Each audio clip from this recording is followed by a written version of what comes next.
His cheek was burning so badly that he didn't immediately realize where he was. The first thing he saw was the gray sky above his head and someone's boots 3 steps from his face. Then came the smell, burnt skin and red-hot iron. He tried to breathe and realized his body wouldn't obey him. His arms were thin, his legs were short, his chest was narrow. This wasn't his body. He was lying on the trampled clay of some courtyard, and someone was laughing at him from above. 3 guys in leather aprons stood in a semicircle, and one of them was holding a branding iron, a red-hot rod with a letter at the end. The skin on his cheek was still blistering from the burn. He touched the wound with his fingers and hissed in pain. The fingers were not his own, thin and dirty, with broken nails. A knife lay on the ground nearby, bent and crooked, with a jagged edge and traces of overheating along the entire length of the blade. One of the guys kicked the knife with his foot and said you couldn't even slaughter a pig with a thing like that. The second one added that the fool should be glad they'd given him a chance, and yet this is what he'd brought. A third guy just spat at his feet, and all 3 walked away. He was left lying alone on the clay. His head was filled with noise. Fragments of other people's memories mingled with his own. He remembered the fire. He remembered the beams collapsing and the smoke choking his lungs. He remembered that his last thought had been about making a knife for his neighbor's daughter.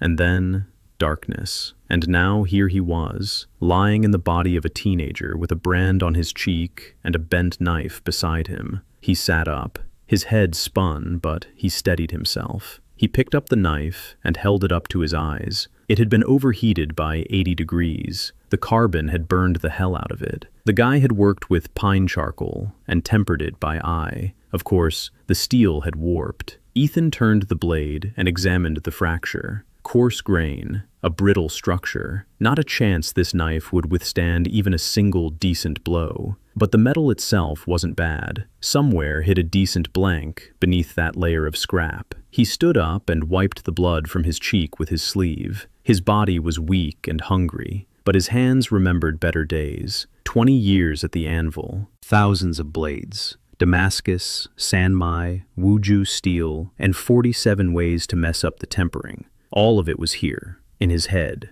in his fingers. Only now, his fingers felt like someone else's. He looked around. The courtyard belonged to some building with stone walls and wide gates. Above the gates hung a sign with a hammer and an anvil, a guild. The memory of this foreign body suggested the name. The Blacksmith's Guild of Hazelford, the place from which he'd just been thrown out, branded across his face. Ethan looked at the knife in his hand, then at the guild's gates, then back at the knife, and then something happened. A translucent panel flashed before his eyes. Words formed out of thin air as if someone were writing on glass. True owner system activated. First mission, awaken a single blade. Reward, 150 recognition points. He blinked. The panel didn't disappear. He blinked again. The panel hung before his eyes, waiting. Ethan looked at his skinny arms, at the bent knife, and at the guild's emblem above the gate. In his past life, he'd spent 34 years trying to prove that great blades could be forged without any magic. Here, magic was called mana, and without it, steel was considered scrap.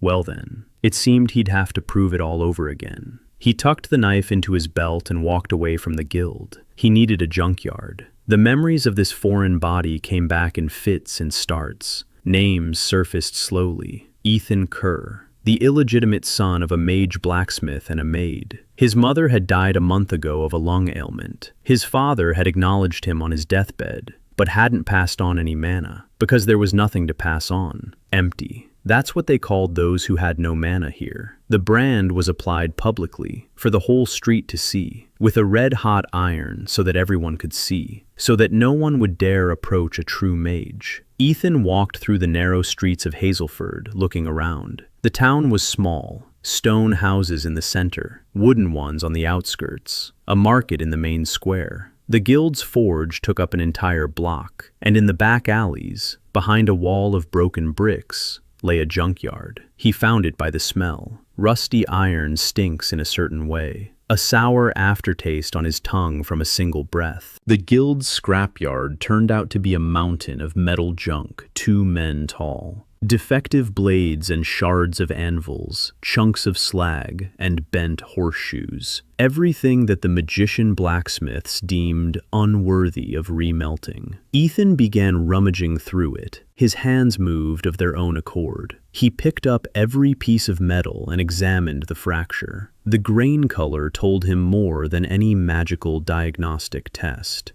Dark gray with fine grain. Good. Light-colored with large crystals.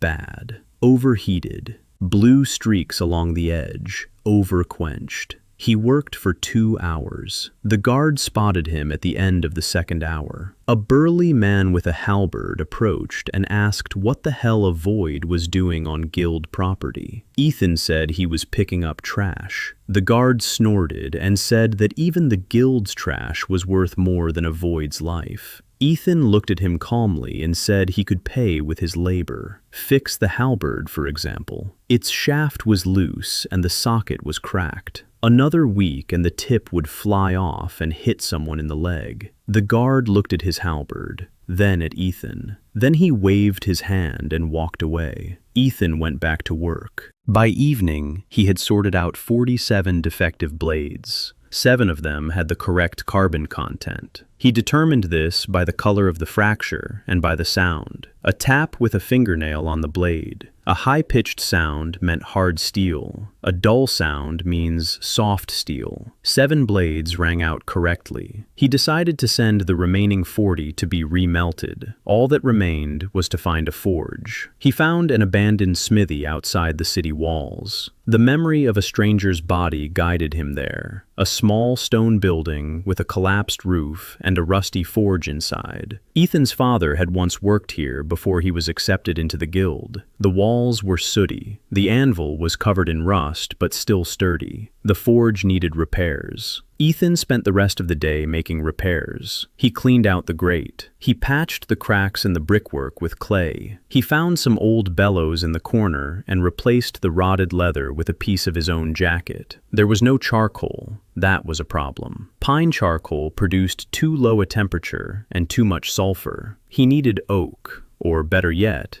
beech. Ethan went outside the city and spent 2 hours gathering dry oak branches. Then he spent 3 hours burning them into charcoal in a pit covered with earth. Primitive. But he knew the working temperature range by heart. 800 degrees for normalizing, 780 for hardening, 200 for tempering. There were no thermometers here, but Ethan hadn't needed thermometers for 15 years. The color of the steel told him everything. Dark red is 650, cherry red is 750, light cherry red is 800, orange was 950, yellow was over 1,000. He stoked the forge around midnight. The flames roared in the old pipe, and shadows danced across the walls. Ethan placed the first defective blade into the fire. He waited until the steel turned cherry red. He pulled it out. He placed it on the anvil, and he struck. The first blow in his new body. The hammer was heavy for a teenager's skinny hands, but the master's muscle memory guided his hand more precisely than any magic. The blow landed cleanly. The steel rang out. And at that moment, the panel before his eyes flashed again. Soul diagnostics activated. He touched the blade and saw the lines. Host not assigned. Compatibility with surroundings unknown. Hidden potential, 34 out of 100. Forging defect. Edge overheating, plus 12% brittleness. Internal stresses, uneven cooling. Ethan smirked. Everything the system was showing him, he could already see with his own eyes. But it was nice to have confirmation. He worked until dawn. He forged 7 blades and welded them into a single ingot. 4 normalizing cycles to refine the grain. Then forging. Not just shaping it, real forging, with an understanding of how metal flows under the hammer. He was making a knife. A short one, a blade the length of a palm, a handle for a small hand. When the shape was ready, he took out clay. Ordinary river clay he'd found by the stream behind the forge. He mixed it with coal dust and ash, and applied it to the blade. A thick layer on the back, a thin layer on the edge. This technique was called differential hardening. In Japan, it had been used for 1,000 years. In the world of Erden, it didn't exist. Here, blacksmiths relied on mana rather than the physics of metal. Ethan heated the blade to 780 degrees. It glowed a light cherry color. Then he plunged it into water. A hissing sound rang in his ears. Steam rose to the ceiling. When he pulled the knife out and scraped off the clay, he saw it. The hamon line, the wavy boundary between the hard edge and the soft back. It ran along the blade like a mountain trail, beautiful and functional at the same time. The hard edge would hold its edge. The soft back would prevent the blade from breaking upon impact. 2 in 1, without a single drop of mana. He touched the knife, and the panel displayed new data. Hidden potential, 71 out of 100. No forging defects, no owner assigned. Who to give it to? Ethan set the knife aside and sat down on the floor of the forge. His hands trembled with exhaustion. The teenager's body was weak, and he'd worked all night without food or water. But the knife lay before him, the first knife in this new world. And it was good. Not perfect, but good. Now, all that remained was to find the one for whom it was made. He remembered her that morning. Or rather, the memory of a stranger's body prompted him. Lyra Vane, 14 years old, a waitress at the tavern in the market square. The girl whose body he had taken over saw her every day when he went to fetch water. Skinny, sharp cheekbones from constant hunger, a bruise under her left eye that never went away because a new one would appear before the old one had healed. Her stepfather beat her once a week, sometimes more often. Her mother stared at the wall. The whole tavern knew. No one did anything. Ethan took a knife and went into town. The tavern was called the Copper Cauldron, a low building with a dark hall and the smell of rancid grease. Lyra was standing at the bar, polishing mugs, a fresh bruise on her cheekbone. Her left hand moved cautiously, as if her ribs were sore.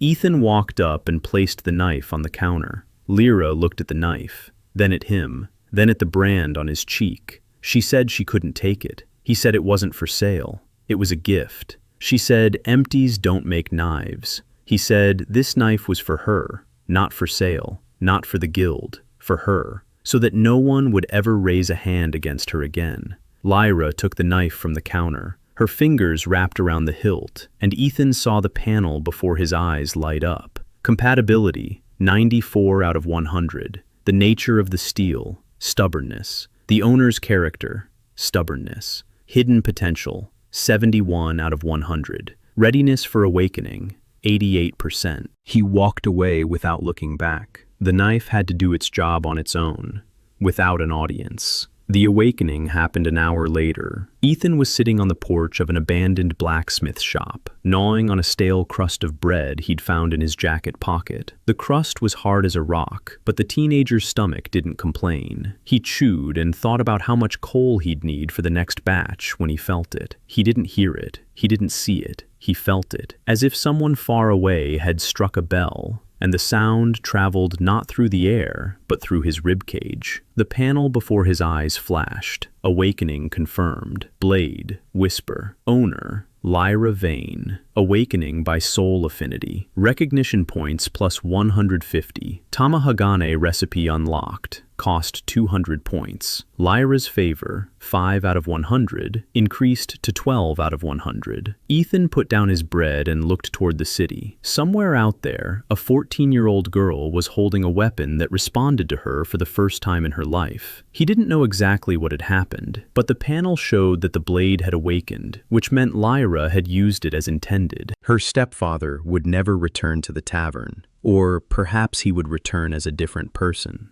Ethan finished the crust and went back into the forge. He had 150 points of recognition and the Tamahagane recipe, which cost 200. That meant he needed one more awakening. He looked at the remaining 40 defective blades in the corner and began to count. Mira Cross arrived the next morning. Ethan hadn't slept for the second night in a row. He had been working on new knives, 3 of them made from remelted metal. each one for a specific person. The memory of a stranger's body brought to mind the faces and names of Hazel Ford's residents. A butcher with a bad knee who needed a light cleaver. An old seamstress who needed sharp scissors. A carpenter whose chisel had broken. Ethan forged and thought about each of them. The system demanded that he know for whom he was forging. Without a specific person in mind, the steel turned out lifeless. He tested this on the third knife. He tried forging it just for the sake of it, to sell, with no face in his mind.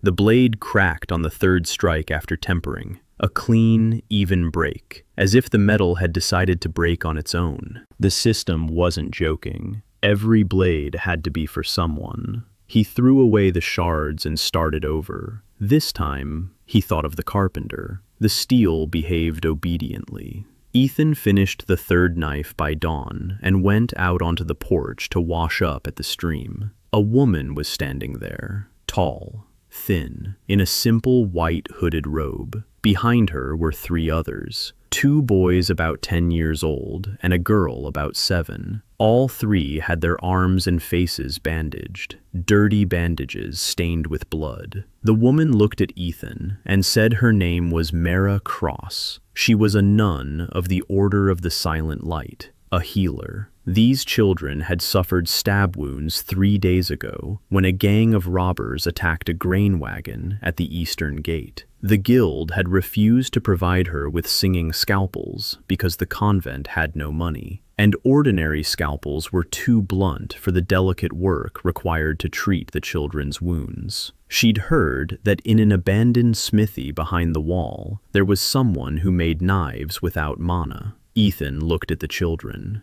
The youngest girl was clutching her bandaged arm to her chest and staring at him with wide eyes. He told Mara to wait. He returned to the blacksmith shop and picked up one of the defective blades. He touched it. The panel displayed the specifications. The steel was soft but pure, good material for a scalpel. Ethan stoked the forge and began to work. 3 scalpels, thin, sharp, with blades honed to razor sharpness. Differential hardening wasn't necessary here. A scalpel requires maximum edge hardness with minimal thickness. He quenched them in oil rather than water, a gentler cooling process, less internal stress, then tempering at 180 degrees. A light, straw-colored temper line along the edge, perfect for a cutting tool. He worked for 4 hours. Mira sat on the porch with the children and waited. She didn't rush him. She didn't peek inside. She just waited. When Ethan came out with 3 scalpels on a clean cloth, Mira took one and ran her finger along the edge, without touching the blade, just beside it. Her eyes widened. She said he was cutting through the air. Ethan said it wasn't magic. It was the right tempering and a 15-degree sharpening angle. Mira gave him a long, strange look and said that he was 15 years old and shouldn't know such things. Ethan shrugged and said he was a quick learner. She took the scalpels. Mira's favor, 15 out of 100, increased to 28. Ethan closed the panel and sat down on the porch. There was enough metal left in the forge for another dozen blades, but the coal would only last for 3 days of work, and he had no food at all. Lyra came in the evening. He wasn't expecting her. She appeared from around the corner of the forge like a cat, silently, a knife at her belt. The bruise on her cheek was gone, or rather, it was still there, but now yellow, old. No new ones had appeared. She stood in the doorway and stared for a long time at the bellows, the anvil, and the blanks laid out on the workbench. Then she said that her stepfather had left the house last night and hadn't returned, that her mother had slept through the night without waking up for the first time in a year, that the knife he'd given her had chimed on its own when her stepfather raised his hand. A single sound, quiet, menacing. Her stepfather turned pale and walked out the door. Ethan listened and nodded. The system had shown him all of this through the panel, but hearing it from Lyra was different. She paused and asked why he'd done it. He said she needed the knife. She said that no one had ever given her anything for no reason. He said it wasn't for no reason. It was because the knife wanted to find its way to her specifically. Lyra looked at him as if he were crazy. Then she smirked. It was the first smile he'd ever seen on her face, quick and crooked. She said she'd brought some food. She pulled a bundle of bread and boiled meat from under her shirt. Ethan took it and began to eat. He hadn't eaten in a day and a half, and his hands were shaking from hunger and exhaustion. Lyra sat down across from him and watched him eat. Then she said she knew someone else who needed a knife too, a pregnant cook from a nearby inn. Her husband was working at the Rift. She was alone in town. She's afraid of every little noise. Ethan finished his bread and told Lyra to bring her tomorrow. Lyra nodded and left as quietly as she had come. Lyra's favor, 12 out of 100, increased to 18. Ethan lay down on the sacks in the corner of the smithy and closed his eyes. His body ached. The muscles in his arms burned from 2 days of work, but his mind was clear. In this world, steel without mana was considered junk. A blacksmith without mana was considered worthless. And he had just made scalpels that cut better than magical ones, and a knife that sang without a single drop of mana. Here, they didn't know something about metal, something very important, and Ethan knew exactly what it was. For the next 3 days, he worked non-stop. He slept for 2 hours at a time. He ate whatever Lyra brought him. He forged. Each blade was made for a specific person. The pregnant cook received a short knife with a thick pommel and a soft handle. The butcher received a cleaver with its balance shifted toward the tip to put less strain on his bad knee while working. The seamstress received a pair of scissors that Ethan had assembled from 2 reforged blades and a piece of leather held together with a rivet. It was a primitive design, but the blades were sharpened to a 20-degree angle and cut through fabric like butter. Ethan crafted every blade with its owner in mind. The system demanded it. But it wasn't just about the system. In his previous life, too, he had made knives for specific people. A chef from Chicago had waited 2 years for his santoku. Not because Ethan worked slowly, but because Ethan would first visit the kitchen. He'd watch how the chef moved, how he held the knife, his grip, the length of his fingers, and his natural wrist angle. Only then would he begin forging. It was the same here, only on a different scale. By the end of the 3rd day, Ethan had 7 blades ready. Not a single one had awakened. The panel showed compatibility ranging from 60 to 85%. Good numbers, but not the right ones. Awakening required something more than just compatibility. A moment was needed. The moment when the owner takes the blade and uses it for the first time to protect someone. That's when the steel responds. Ethan couldn't control that moment. He could only forge and wait. On the 4th day, 2 events happened at once. The first was a good one. The butcher's cleaver awakened when he stepped between a drunken soldier and his apprentice. The cleaver hummed with a low, rumbling sound, and the soldier backed away. Plus 80 recognition points. Total, 230 out of the 200 needed for the tamahagane recipe. Recipe unlocked. The second event was bad. Roland Day stood in the square and shouted. He could be heard all the way from the smithy. His voice was ringing and angry. He told anyone who would listen that the good-for-nothing was stealing ore from the guild's scrapyard, that he was engaged in illegal blacksmithing, that every blade he forged was a slap in the face to true masters. A crowd had gathered around him, about 30 people. Shopkeepers, artisans, and the wives of the guards. Roland was 17 years old, a guild apprentice, the nephew of Master Hamish Day, the very same man who had overseen the branding, a petty, spiteful, and cowardly fellow, but with his uncle backing him up. Ethan found out about this from Lyra, who had run to the smithy, her face flushed, and said that this bastard was turning the whole town against him. Ethan wiped his hands and headed for the square, not because he wanted a fight, but because if Roland convinced the townspeople, they would stop bringing him food and stop coming to buy knives. And then there would be no more awakenings. The crowd parted as he stepped into the square. The brand on his cheek was visible to everyone. Roland saw him and smirked. He said that the good-for-nothing had finally shown up to answer for his crimes. Ethan didn't respond.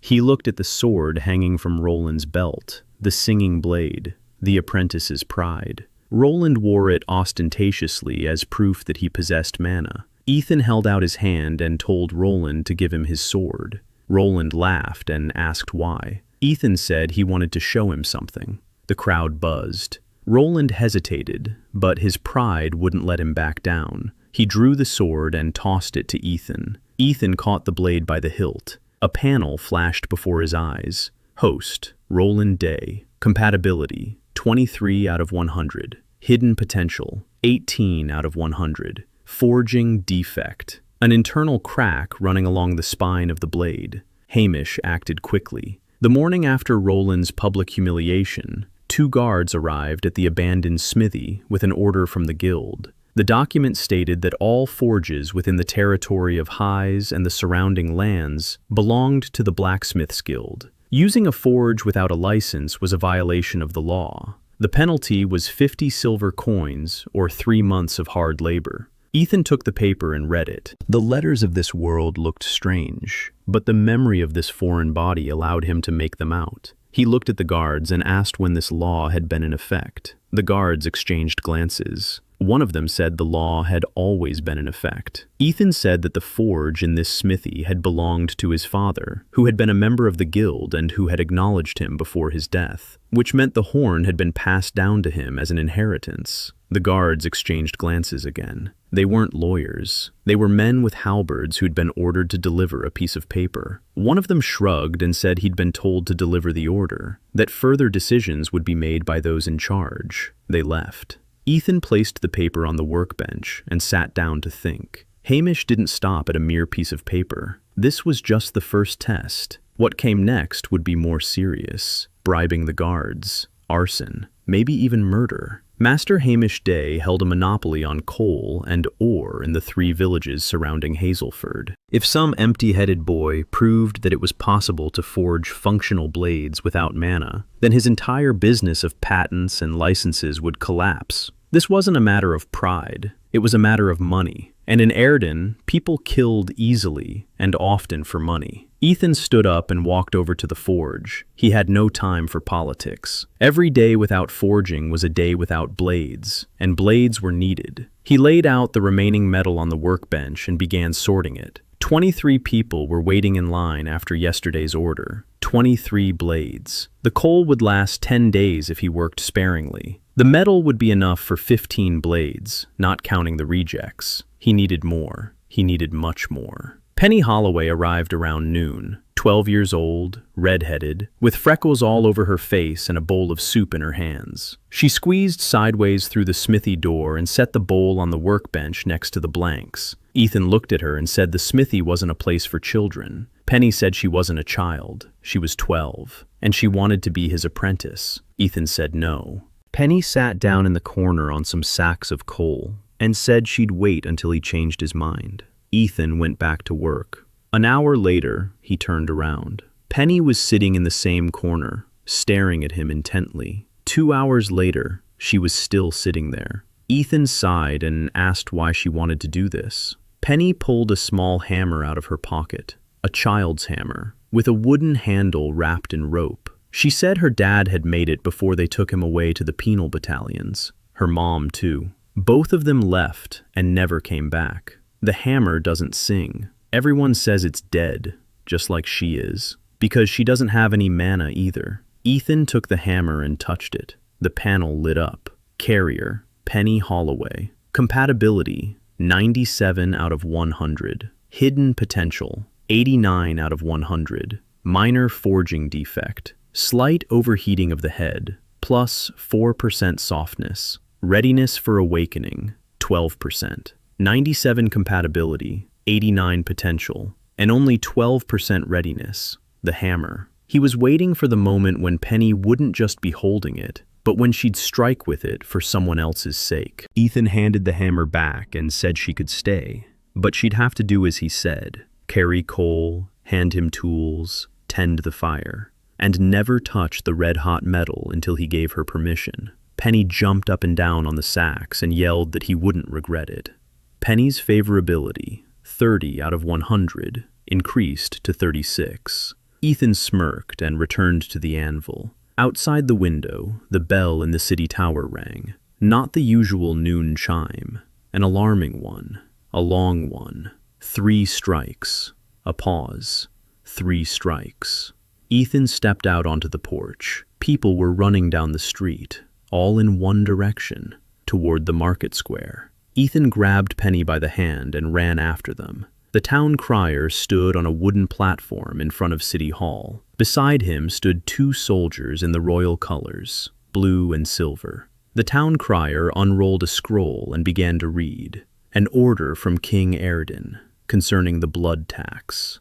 Every city in the kingdom is required to provide, by the first snowfall, 500 battle blades and 100 recruits. The deadline, 41 days. Failure to comply will result in the city being placed under direct control of the crown. Lands will be confiscated. The male population, aged 14 to 40, will be sent to penal battalions to serve at the Ash Rift. The crowd fell silent. 500 blades. There are 4 mage blacksmiths in the city. Between them, they could make a maximum of 12 blades per week. Over 41 days, that's 68 blades. Not 500. Not even close to 500. Someone in the crowd began counting aloud and stopped when they realized the truth. A woman standing next to Ethan began to cry. A man on the other side cursed under his breath. 41 days. If they don't turn in 500 blades, the city will fall to Duke Valenroy, the very same Duke who signed the law branding the empty ones. The men would be taken away to the rift. The women and children would be left to be plundered. Ethan stood in the crowd and counted. 500 blades in 41 days. That's 12 blades a day. 1 blade every 2 hours if working 24 hours a day. Impossible for a single blacksmith. But what if it's not just one person? What if we train people? Not in forging, that takes years to learn, but in preparing the metal, sorting it, tempering it by color, and working with bellows. Tempering, sharpening. If you break the process down into stages and assign 1 person to each stage, an assembly line. Henry Ford figured this out in 1913. In the world of Erden, they didn't know this yet. 500 blades in 41 days, 12 a day. 1 person can't do it, 30 people can, if everyone does their part. Ethan looked at Penny, who was clutching his hand. Her eyes were wide with fear. He told her everything would be all right. She asked if it was true. He said yes, because he knows how to make 12 blades a day. Penny looked up at him and said, Nisan. It was the first time. In the local dialect, it meant big brother. Ethan placed his hand on her head and led her back to the forge. Work began that very evening. Ethan sketched out a plan on a piece of leather with charcoal. Phase 1, collecting metal. All the metal in town that could be remelted. Shovels, pitchforks, horseshoes, broken grates, nails, chains, anything containing iron. Step 2, sorting, by carbon content. High carbon steel for blades, low carbon iron for hilts and guards. Slag is discarded. Stage 3, melting and forging, producing blanks of the required size. Stage 4, shaping, the blade, the tang, the bevels. Stage 5, heat treatment, normalizing, hardening, tempering. Stage 6, assembly, the hilt, the guard, pommel. Stage 7, sharpening. 6 of the 7 stages did not require the blacksmith's talent. They required hands and attention. Only shaping and heat treatment were his specialty. He could delegate everything else. Lyra arrived just as he was finishing the plan. She looked at the leather with the charcoal sketches and said she didn't understand a thing. Ethan said he needed people, 30 of them, who were willing to work 16 hours a day for food, and the promise that their city wouldn't fall into the Duke's hands. Lyra said she knew just the people, half the tavern, porters, dishwashers, and stable hands, people without mana who had nothing to lose. Ethan told her to bring them tomorrow morning. Lyra nodded and left. Penny was already asleep in the corner on some sacks. Ethan sat down next to the mountain and closed his eyes. 41 days, 500 blades, and each one had to be for a specific person. That was the hardest part. Not the forging, not the metal, not the coal. People. He needed to get to know 500 people in the city well enough to forge a blade for each of them that would resonate with their soul. He couldn't forge them just to sell. The system would ruin blades like that. Each of the 500 had to be personal. Ethan opened his eyes and looked up at the smithy's ceiling. In his past life, he'd made a maximum of 5 knives a month. Here, he needed 12 a day. But here, he had a system, and 20 years' worth of memories at the anvil, and a body that didn't ache after 6 hours of non-stop forging. Not yet, anyway. In a week, it would start to ache. In 2 weeks, his hands would go numb. In 3, he risked tearing the tendons in both wrists if he didn't rest. But resting was out of the question. 41 days. 10 days flew by like a single blow of the hammer on the anvil. Ethan forged. He'd wake up in the dark, he'd stoke the forge, he'd pick up a blank, he'd strike. He'd count the blows out of habit, 200 for shaping the blade, another 100 for the bevels. Heating, annealing, heating, quenching, clay mask, water, hissing, steam, tempering, sharpening.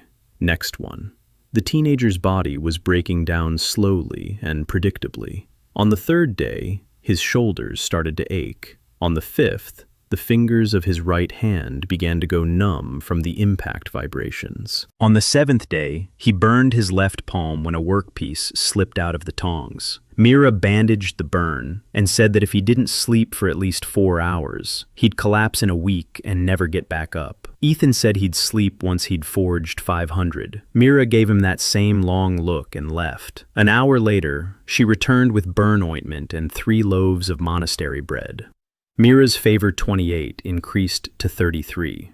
The assembly line was in full swing. 18 people turned into 30, then 35. People came on their own. Word spread throughout the city. An empty-headed kid is making blades that don't break. No mana, no license, and he's giving them away for free to those willing to defend the city. By the 10th day, Ethan had forged 30 blades. 4 of them had awakened. A butcher's cleaver, a cook's knife that rang out when she stood between a drunken guest and her daughter, a carpenter's axe, and the night watchman's spear, which stopped a petty thief not by striking him, but simply by pointing the tip at him. The spear hummed so loudly that the thief's legs gave way. 4 awakenings, 470 recognition points. The Tamahagane recipe had long been unlocked. The next recipe, differential clay tempering, cost 500 points. Ethan smirked. He'd been using this technique since day 1, but the system saw it differently. The recipe was needed to teach the technique to others.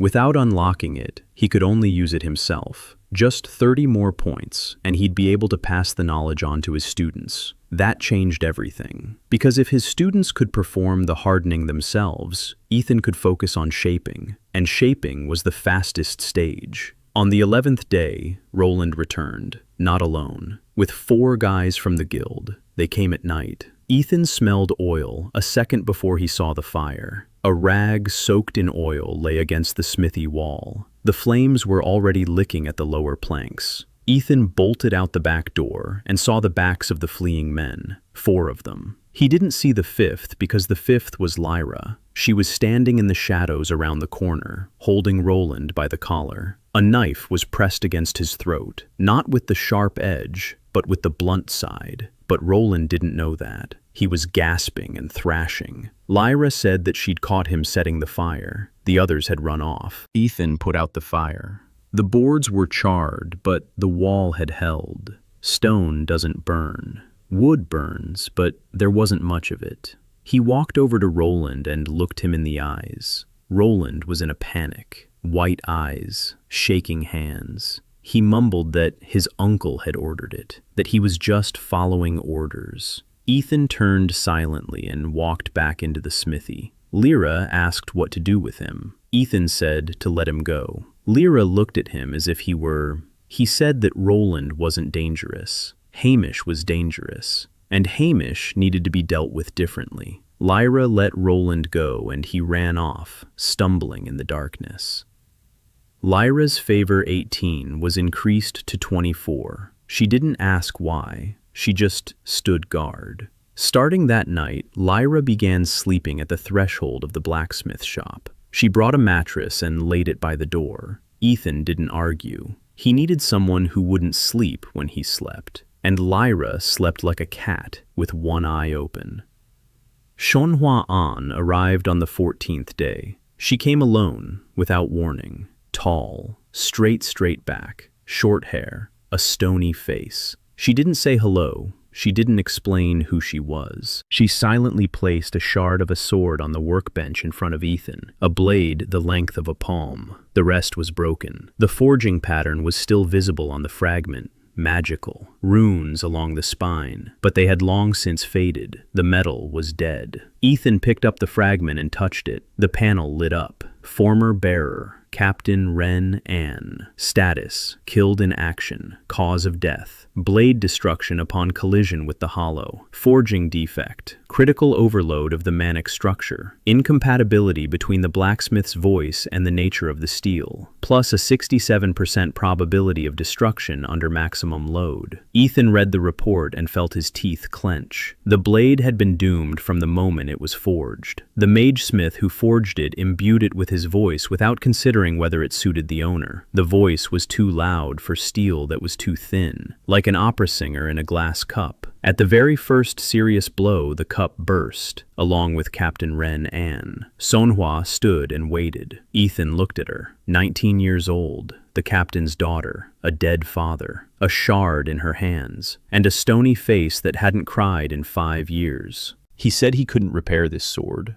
Sonhwa's face flinched. A single microscopic twitch of her muscles, almost imperceptible. Ethan said he couldn't repair it because there was nothing to repair. The blade had been broken from the very beginning. It had been forged incorrectly. His voice sounded like a stranger's. Her father hadn't died because he fought poorly. He died because his weapon had betrayed him. The guild knew this but refused to admit it, because admitting it would mean admitting that their method kills. Sonhwa stood motionless. Ethan took the shard and placed it next to the mountain. He said he would make a new one, from this shard, for her, not with the mage's voice, with her own character, her father's steel, reborn for her hand. Sonhwa turned silently and left. Ethan watched her go. He knew she would return. He forged Sonhwa's sword for 3 nights. The shard contained good steel beneath a layer of magical slag. Ethan purified it. 4 normalization cycles. Each time, heating to 850 degrees and slow cooling in air.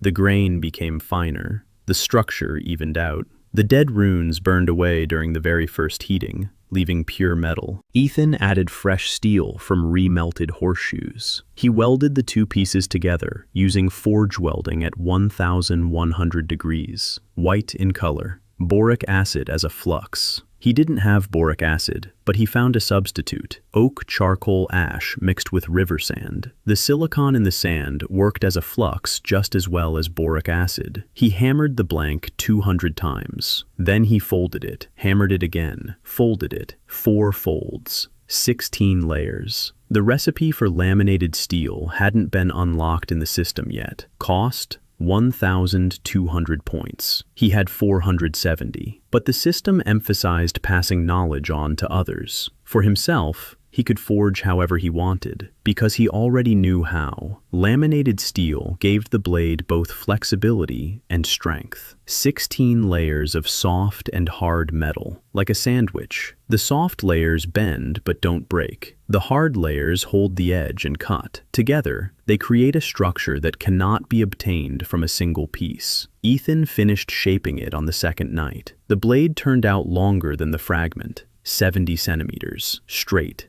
double-edged. For someone with long arms and a quick stride, he'd seen how Sonhwa moved. When she placed the fragment on the workbench, how she turned, how she walked out. Military bearing, long stride, right hand leading, left hand guarding. She was used to a straight sword, not a saber. A straight strike from top to bottom, a thrusting lunge, a figure-8 guard. He forged it to match those movements. On the 3rd night, he applied clay and tempered it. The hamon line came out smooth and thin, like blade upon blade. He annealed it at 200 degrees, straw-colored, and he sharpened it. In the morning, he placed the finished sword on the workbench and sat down to wait. Sonhwa arrived at noon, as if she knew. She entered the forge and saw the sword on the workbench. She stopped. She stared at it for a long time. Then she approached and reached out her hand. Her fingers touched the hilt. Ethan saw the panel light up. Compatibility, 96 out of 100. Hidden potential, 88 out of 100. Readiness for awakening, 91%. She took the sword, raised it, turned it in her hand, made a test lunge. The blade sliced through the air with a faint whistle, and at that moment, it awoke. Not a ring, not a hum, a long, clear sound, like a cello string playing a low note. The sound didn't come from the metal. It came from the point where the hilt touched Sanhwa's palm, from the place where steel met human flesh. Sanhwa's lips trembled. For the first time in 5 years, she tried to say something but couldn't. There were 30 days left. There were 34 blades, 466 short of 500. Ethan stood in front of the workbench and looked at the numbers he had scratched into the wall with charcoal. 466 blades in 30 days. That's 15.5 blades a day, more than before. But now he had people, 40 of Sanhwa's former guards, 35 volunteers from Lyra, Penny, who darted between the groups like a red whirlwind, a total of 76 people. Not a single one of them was a blacksmith, but everyone could handle a tool.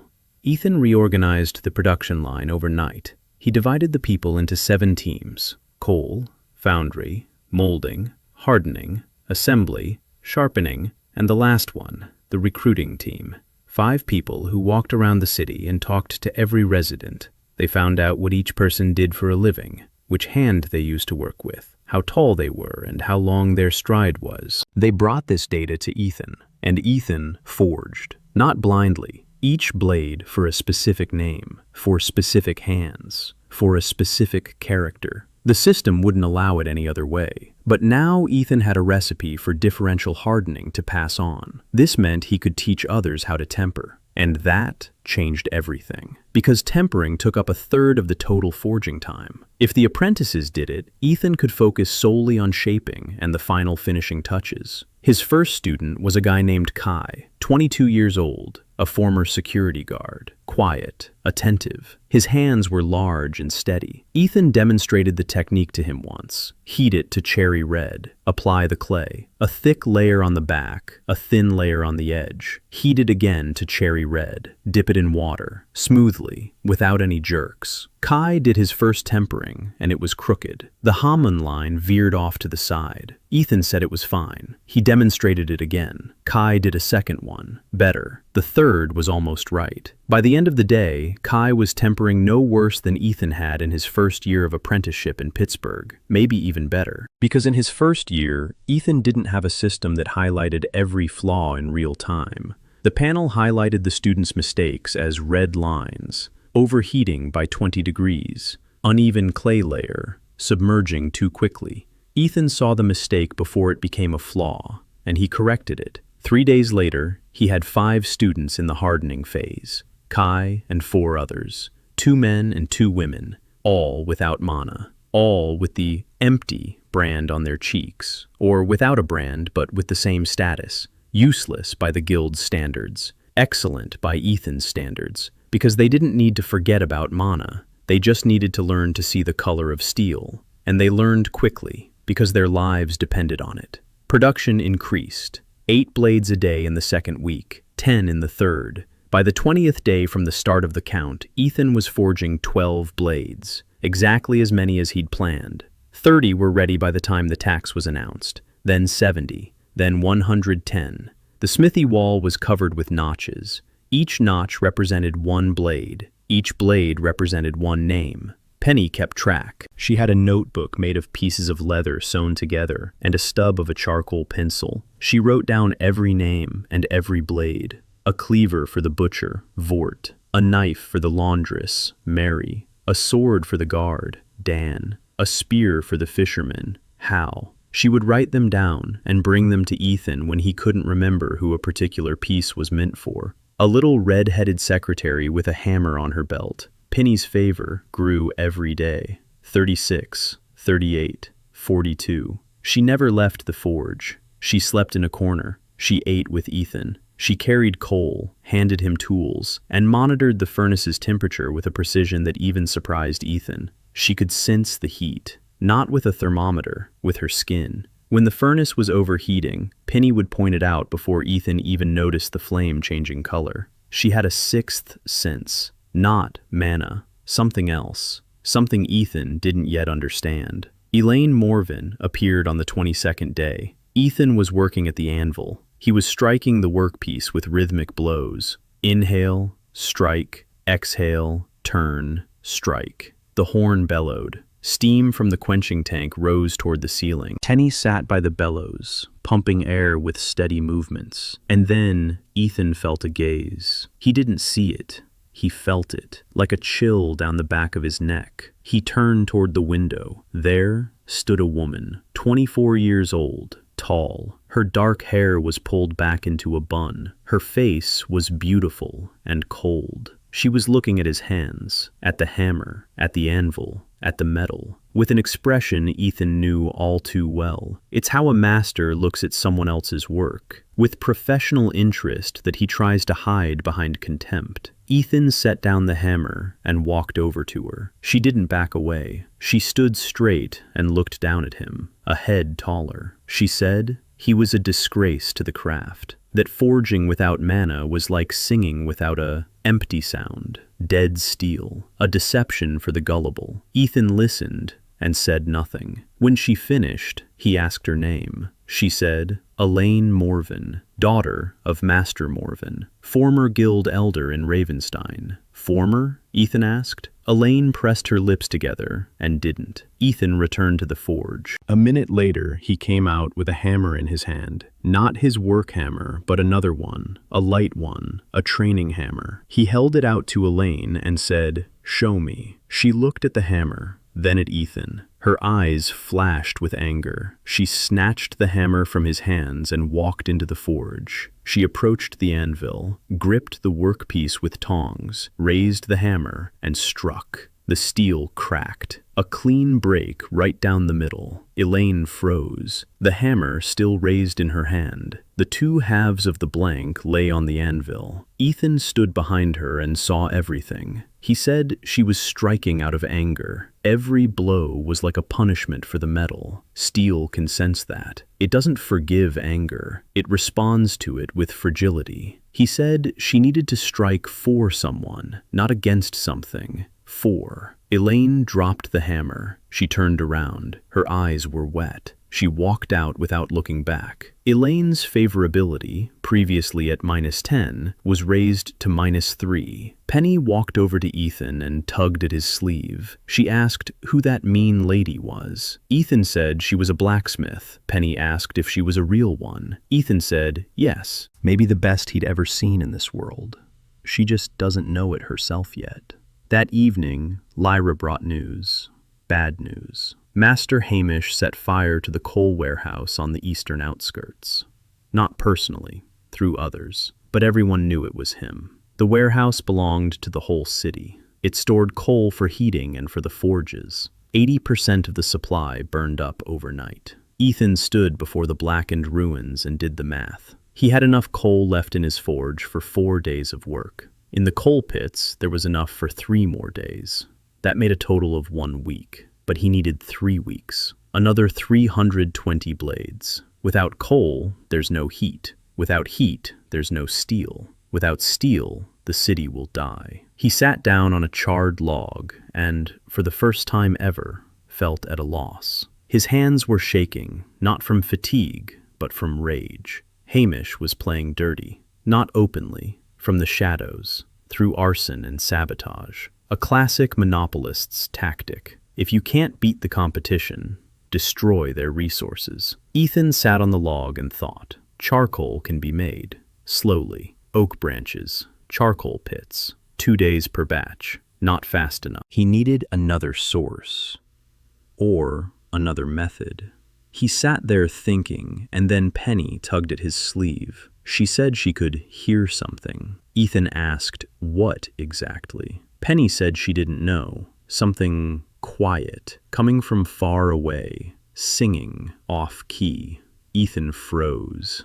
Penny had heard steel. Not awakened steel, ordinary steel, in the distance. She described the sound. Quiet, creaking, like a fingernail on glass, only inside her head. Ethan asked where the sound was coming from. Penny pointed west, toward the road from Ravenstone. Ethan didn't know what that meant, but he remembered it. The solution came the next day, not from Ethan, from Elaine. She appeared in the doorway of the blacksmith shop at dawn, without warning, silently. She was carrying a sack in her hands, a heavy one. She walked in and poured the contents onto the floor. Coal, but not just any coal. Dark, dense, poreless, with a distinctive, oily sheen. Ethan picked up a piece and turned it over in his hands. Tamahagane. Not the tamahagane he'd unlocked in the system as a recipe, real Japanese tamahagane, or rather, its Erden equivalent. Steel produced from black sand in a low-temperature furnace, the purest carbon-based metal that can be obtained without modern equipment.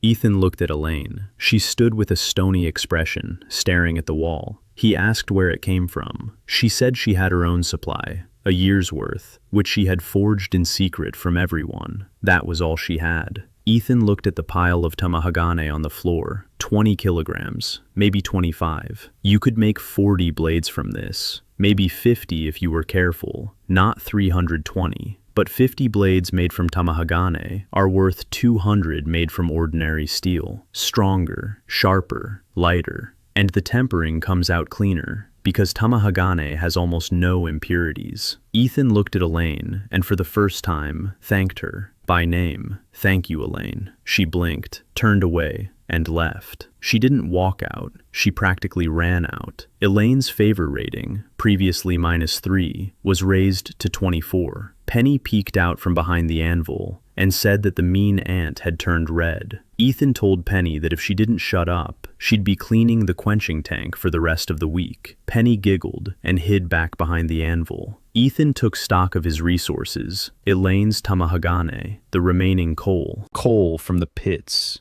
remelted metal from the scrap heap. If he adapted the process to use tamahagane for the main blades and reserved regular steel for the hilts and guards, the coal shortage would be partially offset. Tamahagane melts at a low temperature, 1,200 instead of 1,400. That meant less coal per heating cycle, but it still wouldn't be enough. He needed another source. And then it occurred to him, horseshoes. In Hazelford, there was a stable attached to the military garrison, and next to the stable was a blacksmith shop, and next to the blacksmith shop was coal, military coal for military needs. No one would touch it because it belonged to the crown, not the guild. Ethan went to see Sonway. She was now living in the barracks of the former guard with 40 former guardsmen. He showed her the captain's badge she'd left on his workbench, and he said that the captain of the city guard have the right to requisition military supplies in the event of a threat to the city, and the blood tax is a threat. Sonwa looked at the badge, then at Ethan, and for the first time in a long while she almost smiled. She didn't smile, but the corners of her lips twitched. She took the badge and left.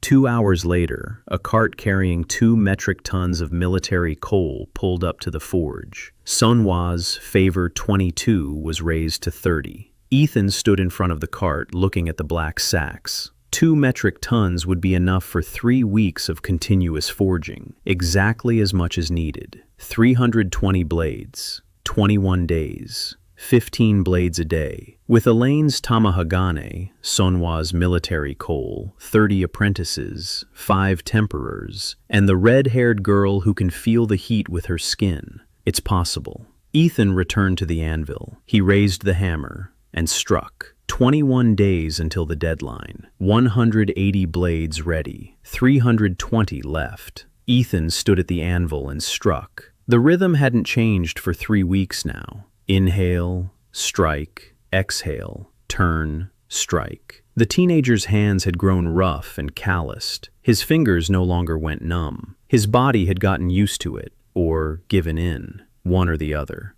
The 5 temperers worked in shifts. Kai worked the night shift. 2 others worked the day shift. 2 more filled in as needed. The conveyor belt never stopped. The coal pits smoldered behind the wall around the clock. The scrap metal collectors had scoured the outskirts of Hazelford and the 3 nearest villages. Shovels, pitchforks, broken plows, rusty chains from wells. Everything went into the smelter. The town gave up its iron to get steel in return. Ethan forged and thought about people. Every morning, the recruitment team brought him new names. Furt, 41 years old. Baker, right-handed. Short, thick fingers, used to working with heavy dough. A short cleaver with a wide blade would suit him. Nola, 33 years old. Widow, 3 children. Left-handed. Works at a loom. She needs a light knife for her left hand with a thin blade so her wrist doesn't get tired. Names, hands, habits, personalities. Ethan kept them all in his head. The system helped. With every touch of the workpiece, the panel displayed compatibility with the person he was thinking of at that moment. Red meant less than 50%. Yellow meant 50 to 75%. Green meant over 75%. Ethan had learned to forge for green. If the color dropped to yellow, he would stop and think about the owner all. He'd recall their face, their hands, their gait. The color would return to green, and he'd continue. Lyra hardly ever left the smithy. She slept by the doorway. She ate the same food as Ethan. She went out into the city only to gather information. She knew Hazelford better than any map. Every alley, every basement, every rooftop you could walk across without going down to the street. She was Ethan's eyes and ears in the city, and she Hamish. After the fire at the coal warehouse, the guildmaster went quiet for a week. Lyra said that was a bad sign. When people like that go quiet, it means they're planning something big. Ethan agreed, but he didn't have time to worry about Hamish. 320 blades wouldn't forge themselves. Mira came by every other day. She checked the burn on Ethan's hand. She brought ointment, bread, sometimes cheese from the monastery's stores. She didn't ask questions about the forging. She didn't ask for anything. She just came and went, quiet, warm, with a smile that made the forge feel a little brighter. Mira's goodwill grew slowly and steadily. 33, 35, 37. She didn't demand attention. She gave it. And Ethan noticed it too late every time, when she was already leaving. On the 25th day since the count began, a night came that Ethan would remember for a long time. He was working alone. The students had gone to sleep. Penny was curled up on some sacks in the corner. Lyra was lying by the doorway. The horn hummed quietly. Ethan was shaping blade number 214, a sword for a former guard named Rick, a left-hander with long arms and a background in spear fighting. The sword was supposed to be light and long, balanced toward the first third of the blade. Ethan was hammering away, thinking about Rick, when he heard a sound. A quiet one, barely audible, as if someone had run a wet finger along the rim of a glass. High-pitched, thin, and continuous. Ethan stopped hammering and listened. The sound was coming from everywhere and nowhere. It filled the smithy like water fills a glass, slowly and inexorably. Penny jumped up from the sacks. Her eyes were huge. She said someone was coming, someone with a bad song. She'd heard it before, 2 weeks ago. Back then, the sound had come from the west. Now it was coming from all directions. Lyra jumped up at the threshold, a knife in her hand. She couldn't hear a thing, but she saw Ethan's and Penny's faces, and that was enough. Ethan set down his hammer and stepped out onto the porch. The night was quiet. The moon hung over the town. There was no wind, and that's when he saw him. A man was standing on the road, 30 paces from the blacksmith shop. Black clothes, a hood, a sword at his belt. He wasn't moving. He was just standing there, watching. Ethan touched the doorframe, and the panel lit up. Weapon detected. Blade type. Voice of silence. Threat level. Critical. Recommendation: do not engage. The Silent One. An assassin of the Order of the Silent Flame. A sword with the voice of silence. All sounds within its radius fade away. Singing blades fall silent. Mages lose control. An ordinary person loses their hearing for 10 minutes. And he stood 30 paces from the forge, where 214 awakened and unawakened blades were stored. Ethan took a step back. The Silent One took a step forward. Silence swept over him like a wave. Not just the absence of sound, pressure, as if his ears were stuffed with cotton. and someone was pressing down on them from above. Ethan felt the blades on the shelves behind him fall silent. The awakened ones. 4 out of 214. Their quiet hum, which he'd constantly heard in the background, vanished, as if someone had turned off the radio. The silent one took another step. Penny screamed, not out of fear, out of pain. She clutched her ears and fell to her knees. She could hear the silence. Ordinary people were losing their hearing. Penny was losing something more. It was as if the silence was pressing down on the part of her that could hear steel. Lyra rushed forward. Ethan didn't have time to stop her. She dashed past him across the threshold and stood between the silent one and the forge, a knife in her right hand, a whisper, an awakened blade. Ethan's first blade in this world. The silent one stopped. He stared at the knife. His silence pressed in from all sides. The blades on the shelves were silent. The horn was silent. The wind was silent. And only Lyra's knife sang, quietly, maliciously, stubbornly, like a 14-year-old girl who had endured beatings her whole life and, for the first time, stood tall. The knife did not sing with mana. It had no mana. It sang with its soul, Lyra's soul. And the voice of silence could not drown it out, because silence extinguishes magic, but a soul is not magic. The silent one stood there for 10 seconds. Ethan counted. 10 seconds of stillness. Then he took a step back, another step,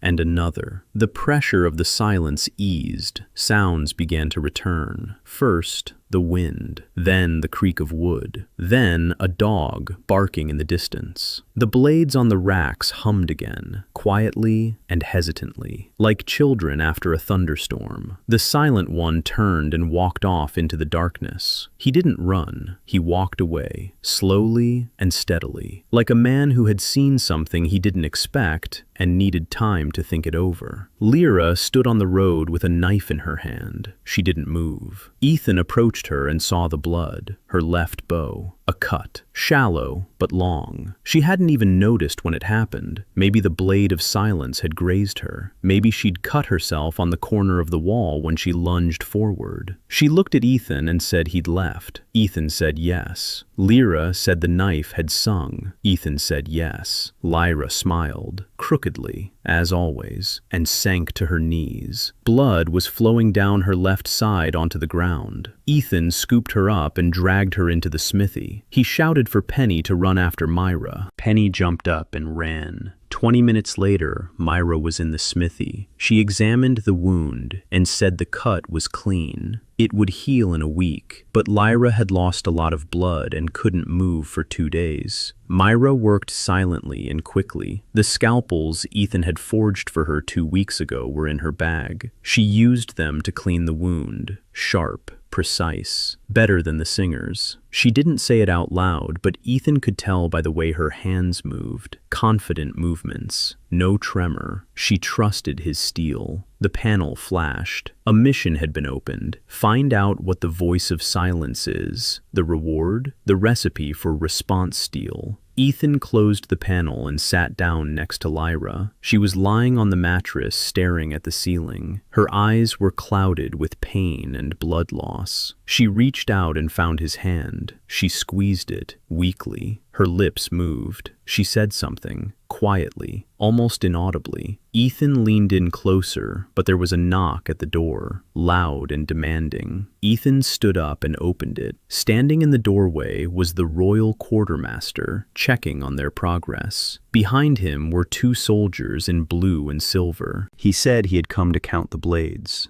Ethan stepped back and let him in. He hadn't heard what Lyra had said, and she didn't repeat it. The quartermaster counted for a long time. He took each blade from the rack. He examined them. He tested the edge with his fingernail. He put them back. 214 blades. He wrote the number down on a scroll and said that wasn't enough. There were 16 days left. They needed another 286. Ethan said there would be 500. The quartermaster looked at him and said he hoped so, because Duke Valenroy had already prepared order for confiscation. He's just waiting for a pretext. He left. Ethan closed the door and returned to the anvil. 286 blades in 16 days. 18 a day, more than before. But now he had 7 temperers and 20 formers who had learned to do basic forging under his guidance. Not the fine work of the workshop, just rough work. They hammered the blanks into shape, and Ethan finished them off. Final shaping, bevels, balance. The part that couldn't be entrusted to anyone else, because that was where the blade's soul lay. 18 a day. It was possible, if he slept no more than 2 hours. If he ate in no more than 5 minutes. If he didn't think about Lyra, lying on the mattress and holding his hand. It was possible. Ethan raised the hammer and struck. 16 days, 286 blades. Ethan didn't count the hours. He counted the blows. Every blow of the hammer was a step toward the number. The assembly line was running at full capacity. The coal pits smoked incessantly. The shapers hammered from dawn to dusk. The hardeners worked 2 shifts. The sharpeners sat in rows in the courtyard, running whetstones along the edges. The sound hung over the forge, constant and steady like the hum of a beehive. Penny ran between the crews with a notebook and a piece of coal. She took notes. She counted. She yelled at those who mixed up the blanks. 12 years old, redhead, a voice like a sergeant's. Ethan sometimes caught himself thinking that without her, everything would fall apart. She knew where every blade was, for whom, at what stage, which number in the notebook. A little dispatcher in a dusty apron with a hammer on her belt. Leah got up on the 3rd day after her injury. Mira told her to stay in bed. Lyra replied that she'd stay in bed when she died. She stood up. She hissed in pain. She wound the bandage tighter, and she went to her post by the door, a knife on her belt, eyes full of anger. Ethan didn't argue. He knew people like that. In a past life, he'd worked with a guy from the Appalachians who showed up at the workshop 3 days after having his appendix removed. You can't make people like that stay put. You'll only do more harm if you push them. Lyra sat by the door and watched the street. Her left side was bandaged so tightly that she couldn't turn all the way. But her eyes were working. She saw everything. Who came, who went, who stood too long on the corner across the street. She noticed them on the 4th day. 2 of them, men in gray clothes, not city folk, their faces covered with scarves. They stood on the corner and looked at the blacksmith shop. Then they left. On the 5th day, they showed up again. Now there were 3. Lyra told Ethan. Ethan told Manhwa. Manhwa assigned 5 former guards to patrol around the blacksmith shop. 2 during the day, 3 at night, with their blades drawn. The men in gray didn't show up anymore, but Ethan knew they hadn't left. They'd just become more cautious. Blade number 300 came off the anvil on the 30 days after the tax was announced. 11 days until the deadline. 200 blades remained. Ethan allowed himself to sit down for a minute. His back ached. His shoulders burned. His left hand trembled from overexertion. The calluses on his palms had burst, revealing new skin beneath, thin and pink. He sat on the threshold of the forge and looked out into the courtyard. 60 men were working in 3 shifts. Metal clanged. Coal smoldered. The water in the quenching tank boiled, cooled, and boiled again. The city gave up iron and received steel in return. And every blade was meant for someone. Not for a warehouse, not for the army, for a person with a name and a face. Penny ran up with a bowl of porridge. "Eat, Nissan," she said. Ethan took the bowl and began to eat. The porridge was bland but hot. His stomach accepted it gratefully. Penny sat down next to him and swung her legs. She said that Dad's hammer had gotten warmer. It used to be cold all the time, even in the summer. Now it was warm. She didn't know why. Ethan knew. It was ready to awaken. The last time he'd checked Penny's hammer, it was at 12%. Now it was probably higher.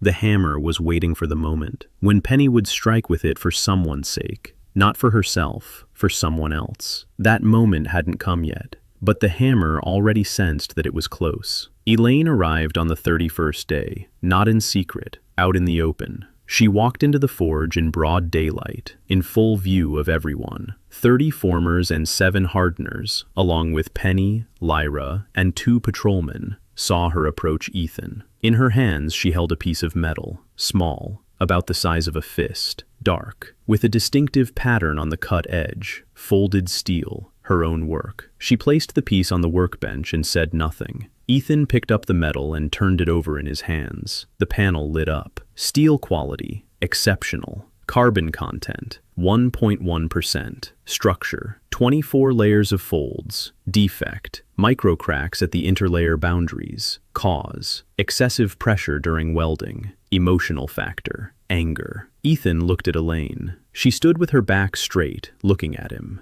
waiting. He said the steel was magnificent. 24 layers, pure structure, smooth boundaries. One problem, micro cracks at the weld seams. She hits too hard when welding the layers. Anger gives her striking power, but takes away her control. The steel cracks not from weakness, but from excess pressure. Elaine listened without moving. Then she asked if it could be fixed. Ethan said it could. You have to strike from the elbow, not the shoulder. A short strike, a controlled one. Don't think about what's making you angry. Think about who it's for. Elaine was silent for a long time. Then she asked if she could stay and watch him forge. Not from outside the window, but inside, right there. Ethan said she could. Elaine sat down on a bench by the wall and stayed there until evening, not moving, not speaking, just watching. His hands, the hammer, at the steel, at the fire. Elaine's favor rating rose from 24 to 31. Penny sat in the corner, scribbling in her notebook. She wrote, "The mean ant came to watch. Not mean, sad." By the 35th day, Ethan was forging blade number 400. 100 to go. 6 days. 17 blades a day. The teenager's body was working itself to the bone. Ethan knew the signs. A tremor in his right hand after every hour of work. Spots before his eyes if he stood up too quickly. A metallic taste on his tongue from overexertion. Mira came every day and said the same thing every day. He's killing himself. Ethan gave the same answer every day. Later, Mira left every day and returned every day with food and ointment. On the 36th day, she removed her veil in his presence. She always wore a light veil over her hair, part of the order's attire. Not mandatory, but customary. She removed it while bandaging Ethan's wrist. Her dark hair fell onto her shoulders. Ethan looked at her and, for the first time, saw not a healing nun, but a 22-year-old woman with weary eyes and strong hands. She caught his gaze and didn't look away. She simply continued bandaging his wrist. Mira's favor 37 increased to 44. Penny, from the corner, said that Aunt Mira was pretty without her headscarf. Ethan told Penny to mind her own business. Penny giggled and went back to her notebook. Day 38. Blade number 460. 40 left. 3 days. 13 blades a day. Ethan had stopped sleeping, completely. The 2 hours he used to set aside for sleep were now spent forging. His body operated on reflexes. 20 years of muscle memory at the anvil guided his hand when his mind shut down. He forged in a half-dream. He saw the faces of the people for whom he was making the blades. Sometimes, those faces blurred with faces from a past life. A chef from Chicago became a butcher from Hazelford. His neighbor's daughter became Penny. Penny became someone else. Ethan shook his head and snapped back to reality. He picked up the next piece of metal. He struck it. He shaped it. He finished it. Next. On the 39th day, Mira came in and saw him standing at the anvil with the hammer raised in his hand, motionless. His eyes were open, but empty. She called out to him. He didn't answer. She walked over and touched his shoulder. He flinched and lowered the hammer. He looked at her and asked what day it was. She said the 39th. He nodded and went back to work. 480 blades, 20 left. 2 days. The 40th day. Blade number 498. 2 left. Ethan stood at the anvil, staring at the blank. His hands were shaking so badly he couldn't hold the tongs. The tremor ran from his fingers through his wrists and up to his shoulders. The teenager's body had reached its limit 4 days ago. Everything since then had been borrowed time. He gripped the tongs with both hands. He squeezed until his joints ached. He lifted the blank and placed it on the anvil. He raised the hammer. He struck. A crooked blow. The hammer missed by 2 centimeters to the left. Ethan growled through clenched teeth. He raised it again. He struck. Better. One more time. One more. The rhythm returned. Not smooth, jerky, like an engine running on its last drops of fuel. But it was working. Blade 499 emerged from under the hammer by noon. Ugly, rough, with uneven bevels and traces of tremor on the surface. But the hamon line had set correctly. The tempering was clean. The edge was hard. The heel was soft. The blade would work. Ethan looked at the panel. Compatibility, 72%. Potential, 64 out of 100. Not his best work, far from his best, but it'll do. One left. He reached for the last blank, and his right hand failed him. It simply stopped responding. His fingers unclenched on their own, and the hammer fell to the floor. The clang of the impact echoed through the forge. Penny ran over. Lyra stood up from the doorway. Mira, who had been sitting in the corner with bandages at the ready, stood up as well.